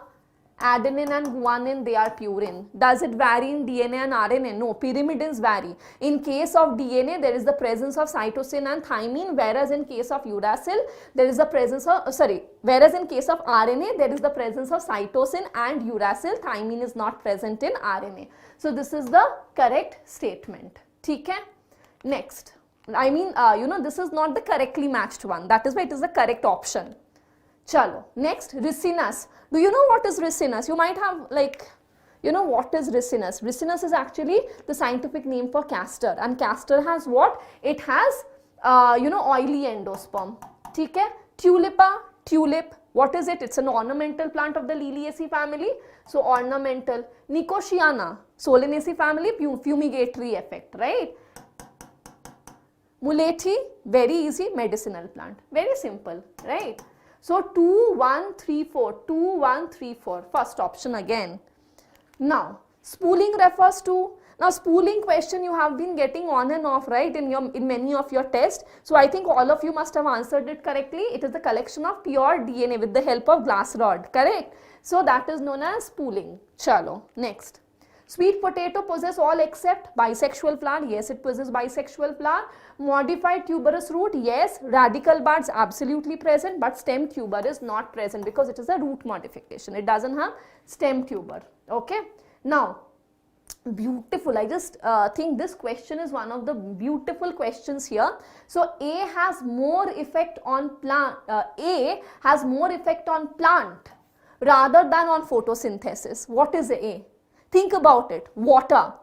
Because 99% of the water that a plant receives, it is not utilized for photosynthesis. Only 1% is utilized. So, but water has a tremendous effect on the plant, because if water, the rate of transpiration becomes more than the rate of water absorption, then the plants will wilt, right? So, this is A is what? A is water. Beautiful. If you just can solve this question, your photosynthesis is full set. Beautiful question. Okay. B has no effect on C4 plants, but has inhibitory effect on C3 plants. What are we talking about? What is B? B is oxygen here. How? I'll explain. Wait. B is oxygen, because in case of C4 plants, the primary CO2 acceptor is peptase and it has no affinity for oxygen. Okay? But in case of C3 plants, what do you know about C3 plants? That the enzyme which is utilized for fixation of carbon dioxide, it is rubisco, which is having both carboxylase activity as well as oxygenase activity. If the oxygen concentration is more, then its affinity towards oxygen will increase, correct? So that is why it will be oxygen, because C4 plants has no effect on oxygen, but C3 plants, they get or they go for photorespiration with increased concentration of oxygen. Okay? And the present level of C in the atmosphere has an effect on C3 plants but not on C4 plants. What is this then? It is carbon dioxide. Correct? It is carbon dioxide. Carbon dioxide has an effect on this thing. What does it have an effect on? It have an effect on the C3 plants, but its level does not have so much of impact on the C4 plants, because C4 plants are happy even if the carbon dioxide concentration is slightly less, right? So it will be water, oxygen and carbon dioxide. Okay? Moving on to the next question. Okay, so I think that was the last question that we had. Hope you have enjoyed the session. I'll meet you soon in the next session. Till then, keep preparing for your NEET examination. Thank you so much. Hello dear students, welcome to Infinity Learn by Sri Chaitanya. This is Dr. Priyanka, your zoology faculty, and now we are going to discuss the solutions of your mock test. Okay, so hope you all are ready for today's class, and please, like always, don't forget to like and share this session. Subscribe Infinity Learn NEET channel if you haven't subscribed it yet. Okay, so let's see what is the first question on your screen. Choose the taxa among the following with exclusively marine animals. Exclusively marine animals are those animals that live only in the sea. We know from our knowledge of animal kingdom that the phylum Ctenophora, Echinodermata and Hemichordata includes organisms which are exclusively marine. So let's see which option states this. So Ctenophora, Echinodermata and Hemichordata will include organisms that are exclusively marine. Very important question. Now let's move on to our next question. So we need to match column 1 with column 2. So we have in column 1 David Tillman, Paul Ehrlich, Robert May and von Humboldt. So David Tillman gave the theory of increased diversity contributed to higher productivity. So A will be matched with 3. A will be matched with 3. Then Paul Ehrlich gave the Rivet-Popper hypothesis, isn't it? So I will match Paul Ehrlich with Rivet-Popper hypothesis. That means B will be matched with 4. Robert May gave us the estimation of global species diversity at about 7 million. So C will be matched with 1. And von Humboldt gave the species area relationship. So D will be matched with 2. Let's see what is the correct option. A will be matched with 3. So A3, B will be matched with 4, C will be matched with 1 and D will be matched with 2. So correct option here will be the first one, right? Next question. Which of the following are correctly matched with respect to their taxonomic classification? Let's see. Hemidactylus and Aptenodytes Ave. See, Hemidactylus is your common wall lizard. Okay, so Hemidactylus is lizard, which is a reptile and not aves. Aptenodytes are penguins. Penguin, which is an ave, but ultimately the option is wrong. Delphinus and Macropus. Delphinus is dolphin and Macropus is kangaroo, and yes, they are mammalia, so this will be your correct option. Naja and Hyla. Naja is a reptile and Hyla is tree frog, very important, asked repeatedly in exam. Hyla is a tree frog, okay, and it is an amphibian and not reptilia.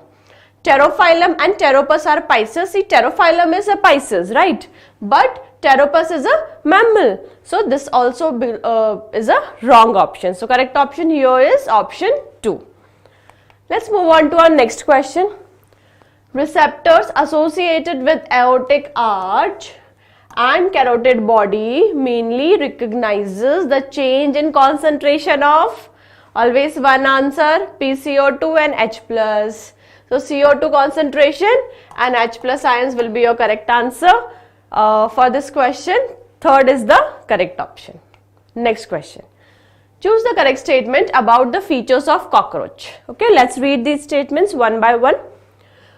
Spermatheca stores sperm in male cockroach. No, spermatheca is there in female cockroach. Malpighian tubules are the excretory structure located at the junction of foregut and midgut. No, it is present at the junction of midgut and hindgut, so this is wrong. Heart consists of elongated muscular tube lying along the midventral line of both thorax and abdomen, right? And respiratory system consists of network of trachea that open through 10 pairs of spiracles present on the lateral side of the body. See, fourth is the correct answer. Pay attention to the third question. It is written mid-ventral line. See, heart, if present in non-chordata, it will be present dorsally and not ventrally. Okay. In chordata, the heart is present ventrally. So, this is also wrong. Correct option is fourth one. In cockroach, respiration is through the openings known as spiracles, which are present laterally, and then it is attached to tube-like structures known as trachea, okay, that carries air to the tissues of cockroach. So, fourth is the correct option. Okay. A population growing in a habitat that with limited resources show this phase. When the population density reaches the carrying capacity. So, they are trying to ask us that when there is no further growth in the population density because of the limited resources, right, that phase is known as asymptote phase or the stationary phase.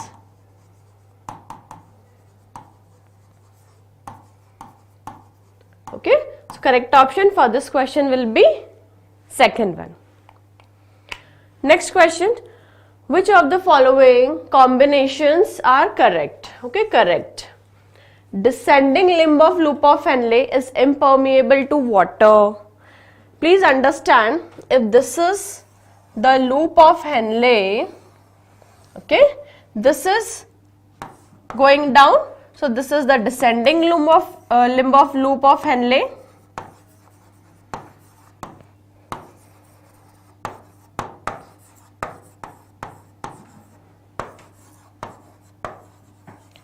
This is the ascending limb of loop of Henle.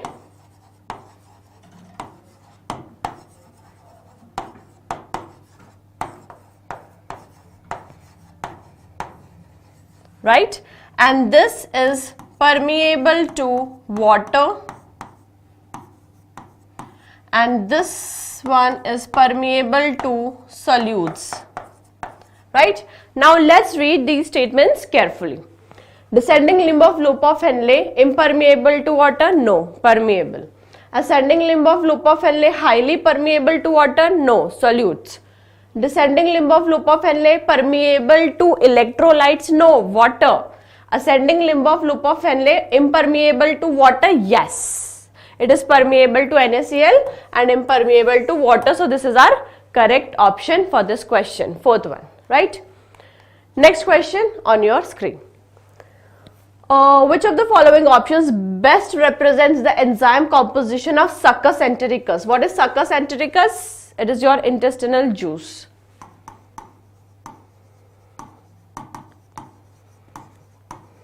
Right? So we have in the option amylase, dipeptidases, pepsinogen nucleases. See, pepsinogen is secreted in stomach. So we will eliminate all the options in which pepsinogen is there. So this will be eliminated, this will be eliminated. Then we have two options, maltase, nucleosidases, enterokinase and lipase. So this is going to be our correct option. So in Succus entericus or intestinal juice, there is maltase that breaks down maltose into two glucose unit, nucleosidases, enterokinase and lipase. Remember, enterokinase here in intestinal juice will activate trypsinogen released from pancreas. Okay, so this is going to be correct answer.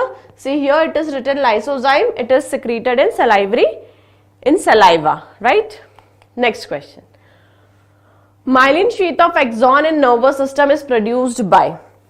Yes, the first option is correct. Schwann cells and oligodendrocytes. Schwann cells secrete myelin sheath in PNS, that is the peripheral nervous system, and oligodendrocytes forms myelin sheath in the CNS, that is central nervous system. So first is the correct option. Remember, astrocytes are also neuroglial cells like oligodendrocytes, but they act as a blood-brain barrier. Okay. And osteoclast here, osteoclast is a cell that resorbs bone. We know that osteoblast forms bone, but osteoclast resorbs bone. Okay, so nothing related to our myelin sheath. The function of copper ion in copper releasing IUD. We know that copper releasing IUD is copper T, copper 7 and multiload 375. So the copper here which is released will suppress the sperm motility and the fertilizing capacity of the sperm. Why? Because it interferes with the working of mitochondria. So if mitochondria is not able to generate ATP for the motility of sperm, obviously its fertilizing capacity will reduce, right? Now thalassemia. Thalassemia is an anemia which is quantitative genetic disorder. Okay, so correct option for this question is the third one. Kwashiorkor is unaccompanied by protein deficiency, wasting of muscles, extensive edema. All these three are there, but it is not a calorie deficiency, it is a protein deficiency, right? Next question. Select the correct option. Phenylketonuria is X-linked disease and result in accumulation of phenylpyruvic acid. Klinefelter syndrome is due to trisomy of 23rd pair of chromosomes and result in male with gynecomastia. Down syndrome is due to triploidy and result in mental retardation. Turner syndrome is due to trisomy and result in sterile female.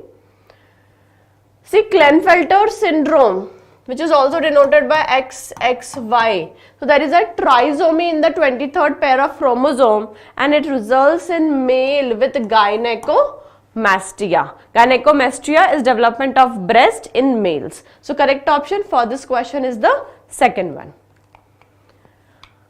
Select the correct match. So in column 1 we have Scalidon, Tinoplana, Balanoglossus, Nereis and Obelia. So Scalidon is a dogfish, cartilaginous fish. It will be matched with Claspers, yes.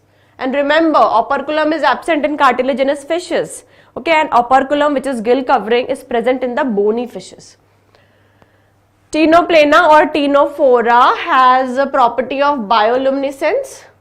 Balanoglossus is a hemichordata and it will have stomochord. Stomochord is a hollow notochord. Hollow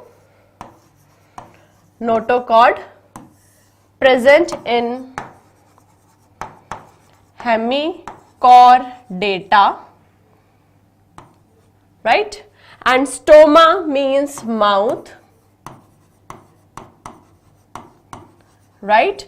And this stomochord is attached to the buccal diverticulum of your balanoglossus. That's why it is known as stomochord. Okay. Nereis will have parapodia for swimming and respiration. Obelia shows metagenesis. Whenever I see this word, this organism Obelia, immediately my brain connected to metagenesis, right? Now let's see what is the correct option. A will be matched with 3, sorted.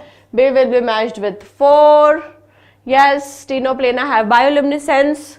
Then balanoglossus, C will be matched with 5, right? D will be matched with 2 and E will be matched with 1, metagenesis, right?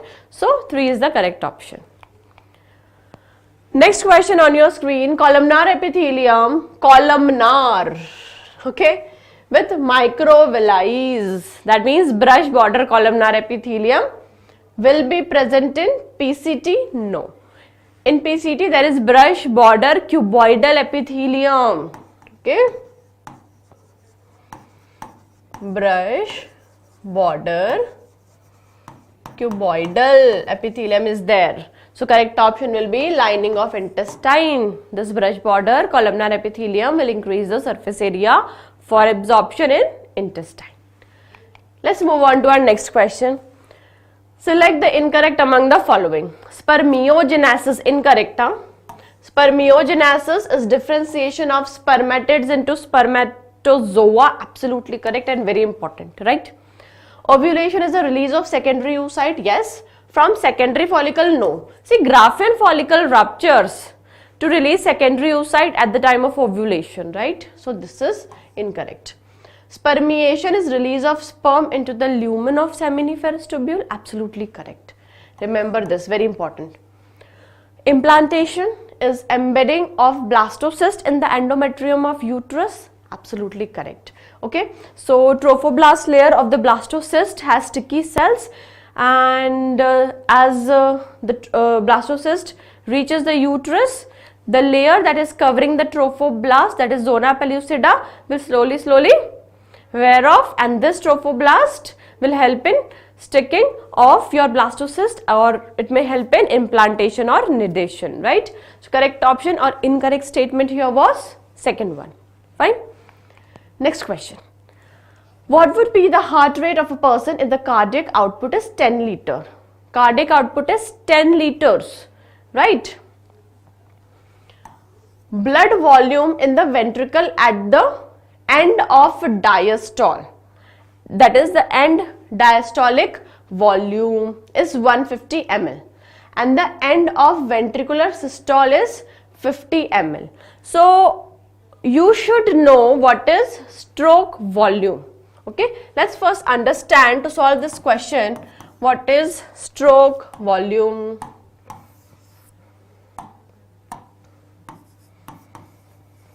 See, remember, stroke volume is also known as beat volume. It is the volume of blood pumped by heart or the ventricles during one beat. Okay, so stroke volume here will be end diastolic volume minus end systolic volume. Okay, so this means when your heart is in or your ventricles are in diastole, what will happen? Blood will be filled in the ventricles. After systole, the volume of blood will be pumped out, right? That is stroke volume, and the volume of blood that is still left in the ventricle will be the end systolic volume. After systole, volume left in the ventricle, right? So stroke volume will be end diastolic volume minus end systolic volume. So it will be around 150 minus 50, that is 100 ml. So we have got our stroke volume. Now they are asking about heart rate, and we know that cardiac output is equal to heart rate into stroke volume. Okay. So what is cardiac output? It is the volume of blood pumped by ventricles in 1 minute. Okay. So this can be calculated by heart rate into stroke volume, right? So our cardiac output is 10 liters. 10 liters. So 10 liters we can change it into ml. So it will be around 10 liters. We will write here first. Heart rate we need to find out. Stroke volume we know how much it is, 100 ml. So our heart rate will be equal to,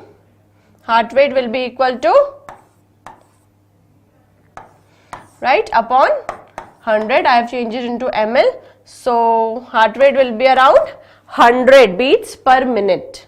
Okay, so let's see, is it there in the option? Yes, it is there. Where it is there? The third option. So 100 beats per minute is the correct option, right? What we have done? First we have derived our stroke volume, which is 100 ml by doing end diastolic volume minus end systolic volume, right, which was 150 minus 50, and we got it 100 ml is our stroke volume. We know our cardiac output is heart rate into stroke volume. So heart rate will be cardiac output divided by stroke volume, and we got our answer. It is 100 beats per minute. Next question. Which of the following had the smallest brain capacity? Homo neanderthalensis, this I never forget. This is 1400 cc. You should also not forget. Homo habilis, Homo erectus, Homo sapiens. Yes, Homo sapiens, Homo habilis will have 650 to 800 cc cranial capacity, which is the least. Okay. So correct option for this question will be Homo habilis, which is also known as handy man. Okay. Let's move on to our next question. Which of the following is the longest part of the alimentary canal of earthworm? Okay. So in earthworm, the longest part of alimentary canal is the typhlosolar part of the intestine. Okay. And what is the typhlosolar part? From the 26th segment onwards, there is a median dorsal fold of the intestine. Okay, and this fold increases the surface area for absorption, right? So correct option here will be the typhlosolar part of intestine in earthworm. Next question. Volume of air that will remain in the lungs after a normal expiration includes. Okay, after a normal expiration, the volume of air that will remain in the lungs or alveoli will be ERV and RV, which is actually functional residual capacity. Functional residual capacity,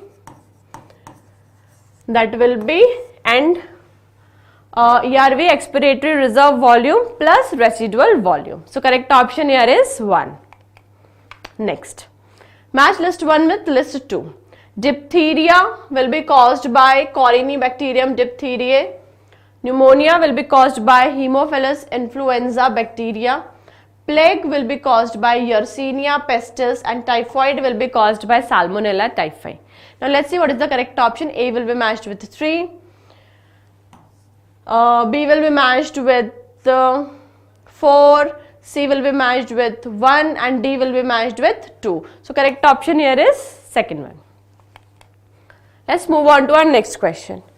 The resultant of a cross between Bikaneri ewes and Merino rams. See, male sheep is known as rams and female sheep are known as ewes, and By their cross, we got Hisardale, which is a new breed of sheep. Very important example given in your NCERT. Match list 1 with list 2. So in list 1 we have ozone thickness. Ozone thickness is measured in Dobson's unit. Solid waste, for solid waste we can use sanitary landfills. Snow blindness is caused by UVB rays, and hospital waste should be incinerated, and SO2 pollution will lead to decrease in the number of lichens. We know lichens are very sensitive to SO2 pollution, so whenever there is increasing concentration of SO2 in the environment, these lichens will die. So let's see what is the correct option here. A will be matched with Dobson's unit, A will be matched with 3, B will be matched with 4, C will be matched with 5, D will be matched with incinerators, that is 1, okay, and E will be matched with 2, that is lichens. Let's move on to our next question. Which of the following depicts the correct pathway of transport of sperm? Yes. From seminiferous tubule, where there is spermatogenesis, where sperms are formed, it will go into retitestis. From retitestis, vasa efferentia, then epididymis, and then vas deferens. Let's see the correct sequence. Retitestis, vasa efferentia, then epididymis, and then vas deferens. First is the correct option, and the sequence is very important to know. Next. Which of the following interaction among population is involved in the production of natural antibodies? Natural antibodies, yes. Commensalism, mutualism, amensalism, or parasitism. Okay. So in this case of we know we have means scientists have performed an experiment in which the fungi from which we get antibiotics, for example penicillium was grown in a medium, and then bacteria were also allowed to grow in that medium, and what we have seen that the areas around the colonies of this fungi were devoid of the bacteria, and this is an example of natural antibiotic resistance. This is an example of production of natural antibiotics by the fungi, right? So here the fungi was neither harmed nor benefited, but the bacteria were killed or harmed, you can say. So this is a classic example of this type of interaction in which one organism is harmed and the another organism is neutral. That means it is neither harmed or nor it is benefited. So this is an example of amensalism. Okay. Next question. Receptor sites for neurotransmitters are present on. See, receptors for binding with the neurotransmitters are present on postsynaptic membrane. Okay. So it will be present on the postsynaptic membrane. Okay. Next question. The process by which organisms with a different evolutionary history evolved similar type of phenotypic adaptation in response to common environmental challenges. See, different individuals, they develop different type of characteristics. This is an example of convergent evolution. Right? Next question. Match the following type of question. Glycosuria. Glycosuria means presence of glucose in urine. Gout is accumulation of uric acid crystals in the joints. Renal calculi is a mass of crystallized salts within the kidney. And glomerular nephritis is inflammation of glomeruli. So let's see, A will be matched with 4, B will be matched with 1, C will be matched with 2, and D will be matched with 3. So correct option here is option 4. In brain, a tract of nerve fiber considered as corpus callosum connect. Corpus callosum connect the right and left cerebral hemisphere. So here the correct option will be right and left cerebral hemisphere. Next, which of the following protocol summit was the first to aim in reducing the emission of chlorofluorocarbon into the atmosphere?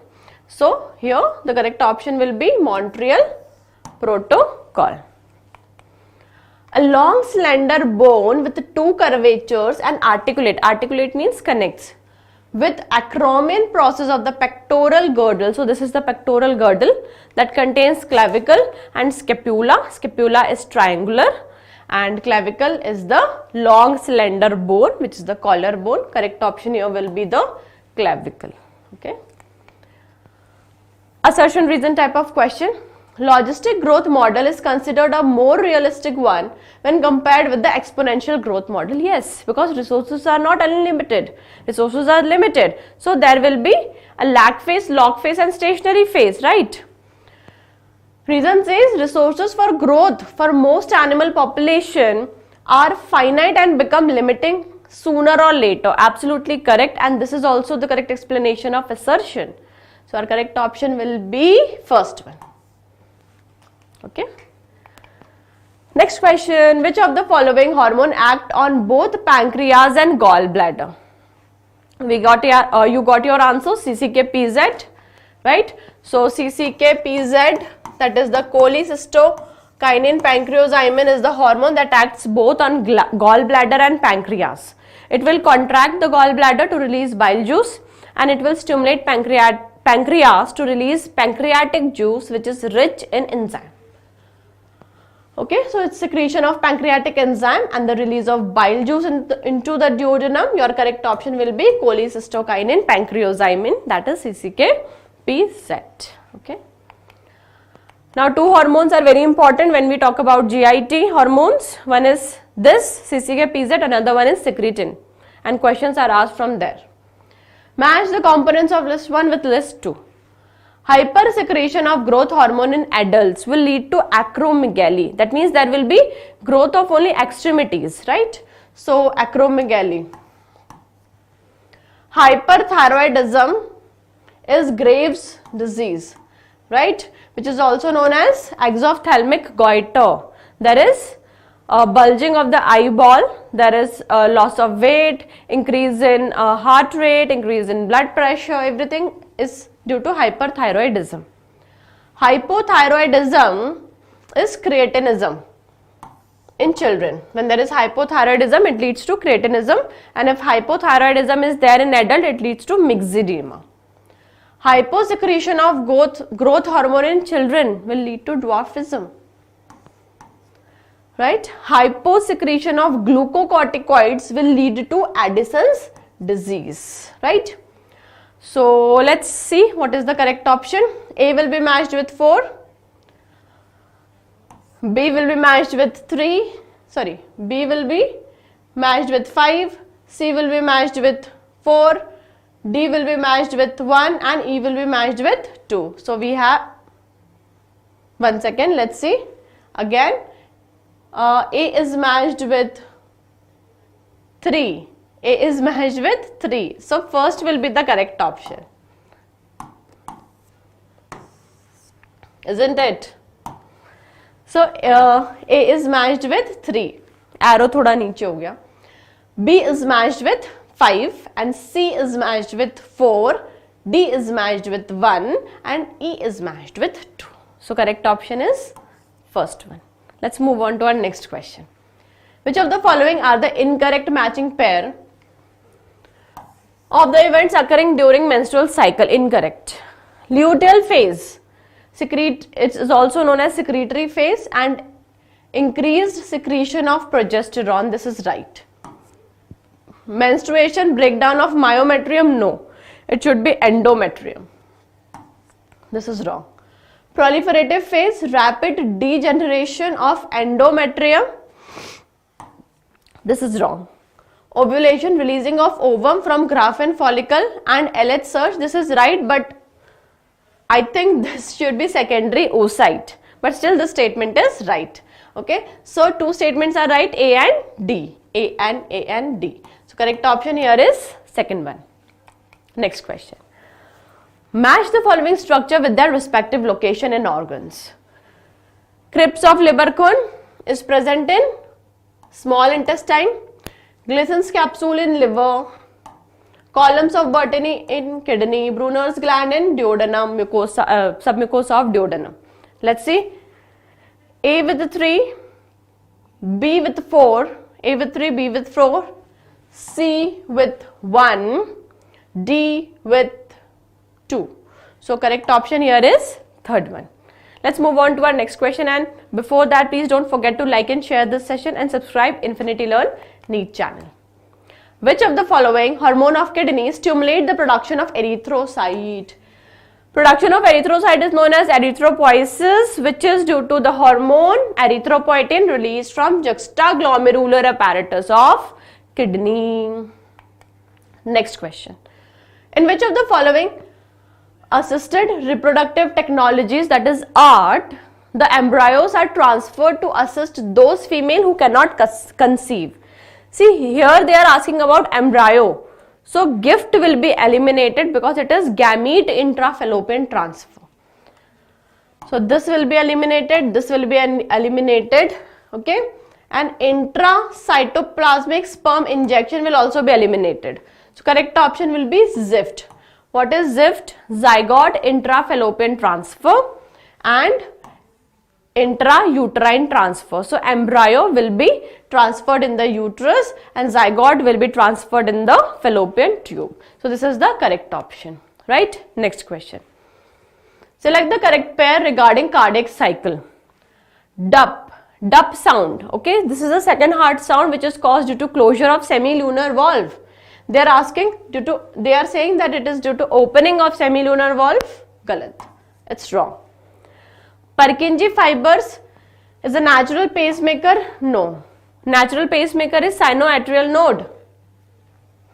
Lub is a closure of AV valve. Yes, it is first heart sound and it is due to closure of AV valve. At the beginning of ventricular systole, this is correct. See, at the beginning of ventricular systole, this AV valve, which are the bicuspid and tricuspid valve, should be closed. Otherwise, the blood will be backflowing into the atrium, right? So this is right. Closure of semilunar valves to prevent backflow of blood into atria, no, into the ventricles. So this is again wrong. Correct option for this question is third one. Understood, everyone? Let's move on to our next question. Select the correct option. We have two statements here and we need to find out whether these statements are right or wrong. Glucocorticoids are recommended for patients after transplantation, grafting organs and tissues. Yes. Why? Because glucocorticoids produce anti-inflammatory reaction and suppress the immune response. This is also correct. And this is also the reason of statement 1. But we just need to find out whether it is true or false. So both the statements are true. Correct option is 1. Next question. If 500 joule of energy is trapped at producer level, then how much energy will be trapped in snake as NSP in the following food chain? So we have a food chain here. Plant, mice, snake, peacock. We know 10% law of energy, only 10% energy goes to the second trophic level. So if plants have 500 joules of energy, then mice will get only 50 and snake will get only 5. If I am correct, if my maths is okay types. So yes, snake will have 5 joules of energy based on the 10% rule, right? Correct option here is 2. Let's move on to our next question. Which of the following is not a property of neoplastic or tumor cell? Neoplastic means cancerous cell, whereas the remaining 3 are related to them. See, they are asking which of the following is not a property. So they show contact inhibition. They don't show contact inhibition, right? See, normal cells shows contact inhibition. Whenever 2 cells come in contact with each other, they stop growing, right? But this is not the case with the cancerous cell. Even if they are coming in contact with one another, they keep on growing, right? So they don't show contact inhibition. They divide in an uncontrolled manner. This is correct. They compete with normal cells for vital nutrients. This is correct. They do not remain confined in the areas of formation. This is correct. So what was not correct was first statement. What type of ecological pyramid would be obtained with the following data? Let's see the data. Number of insects feeding on tree is 1000, number of tree is 1.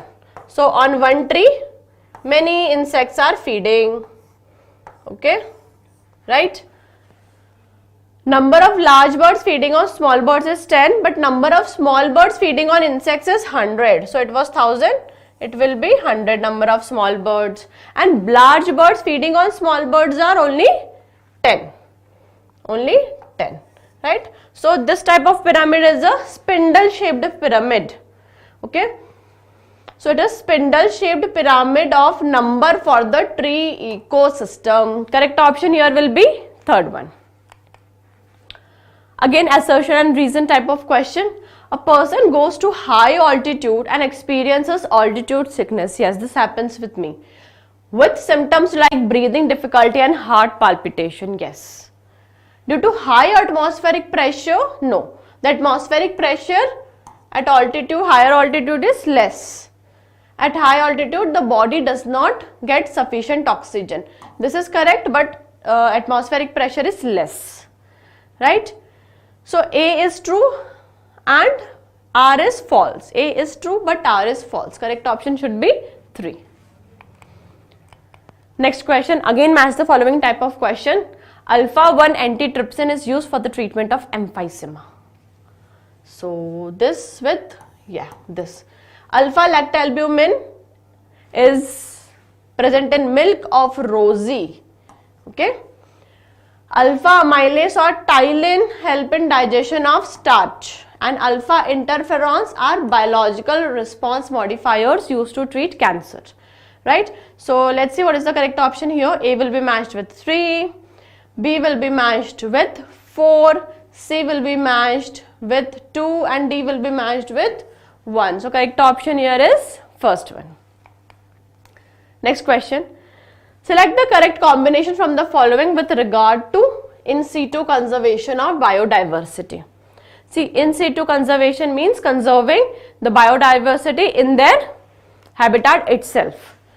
So it will not include zoological park. Okay, national park, sanctuaries and biosphere reserve will be the correct option, and not seed bank or zoology park. No, not even cryopreservation. It is preserving in the liquid nitrogen in minus 196 degrees Celsius, right? So correct option will be 2. Next question. Which of the following are the specific receptors of the vestibular apparatus of inner ear responsible for the maintenance of balance of the body and posture? Inside the inner ear, the vestibular apparatus helps in balancing, and the sensory patches there responsible for balance are crista ampullaris and macula. Crista ampullaris is present in the ampulla of semicircular canals,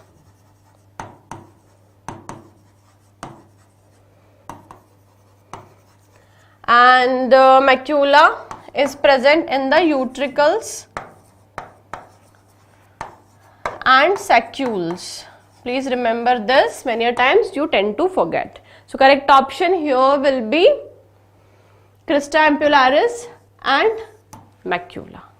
Okay, so third is the correct option for this question. Next question. Intercalated discs are present in cardiac muscles, which are actually gap junction that help the cardiac muscles to contract as a unit. Which of the following combination of hormone play a significant role in calcium balance of the body? For calcium balance, parathyroid hormone and thyrocalcitonin plays role. Thyrocalcitonin reduces the blood calcium level and parathyroid hormone increases the blood calcium level, right? By acting on bones, kidneys and intestine. Okay. So that was it for today. Hope, dear students, you have enjoyed this session. I have enjoyed a lot. We will come again with the solutions of mock test before NEET, right? And even on the day of NEET, we will come live with solutions of the NEET question paper on Infinity Learn NEET channel. Please don't forget to join us then, and don't forget to like and share this session with your friends and subscribe Infinity Learn NEET channel. Thank you dear students. Take care. Bye bye.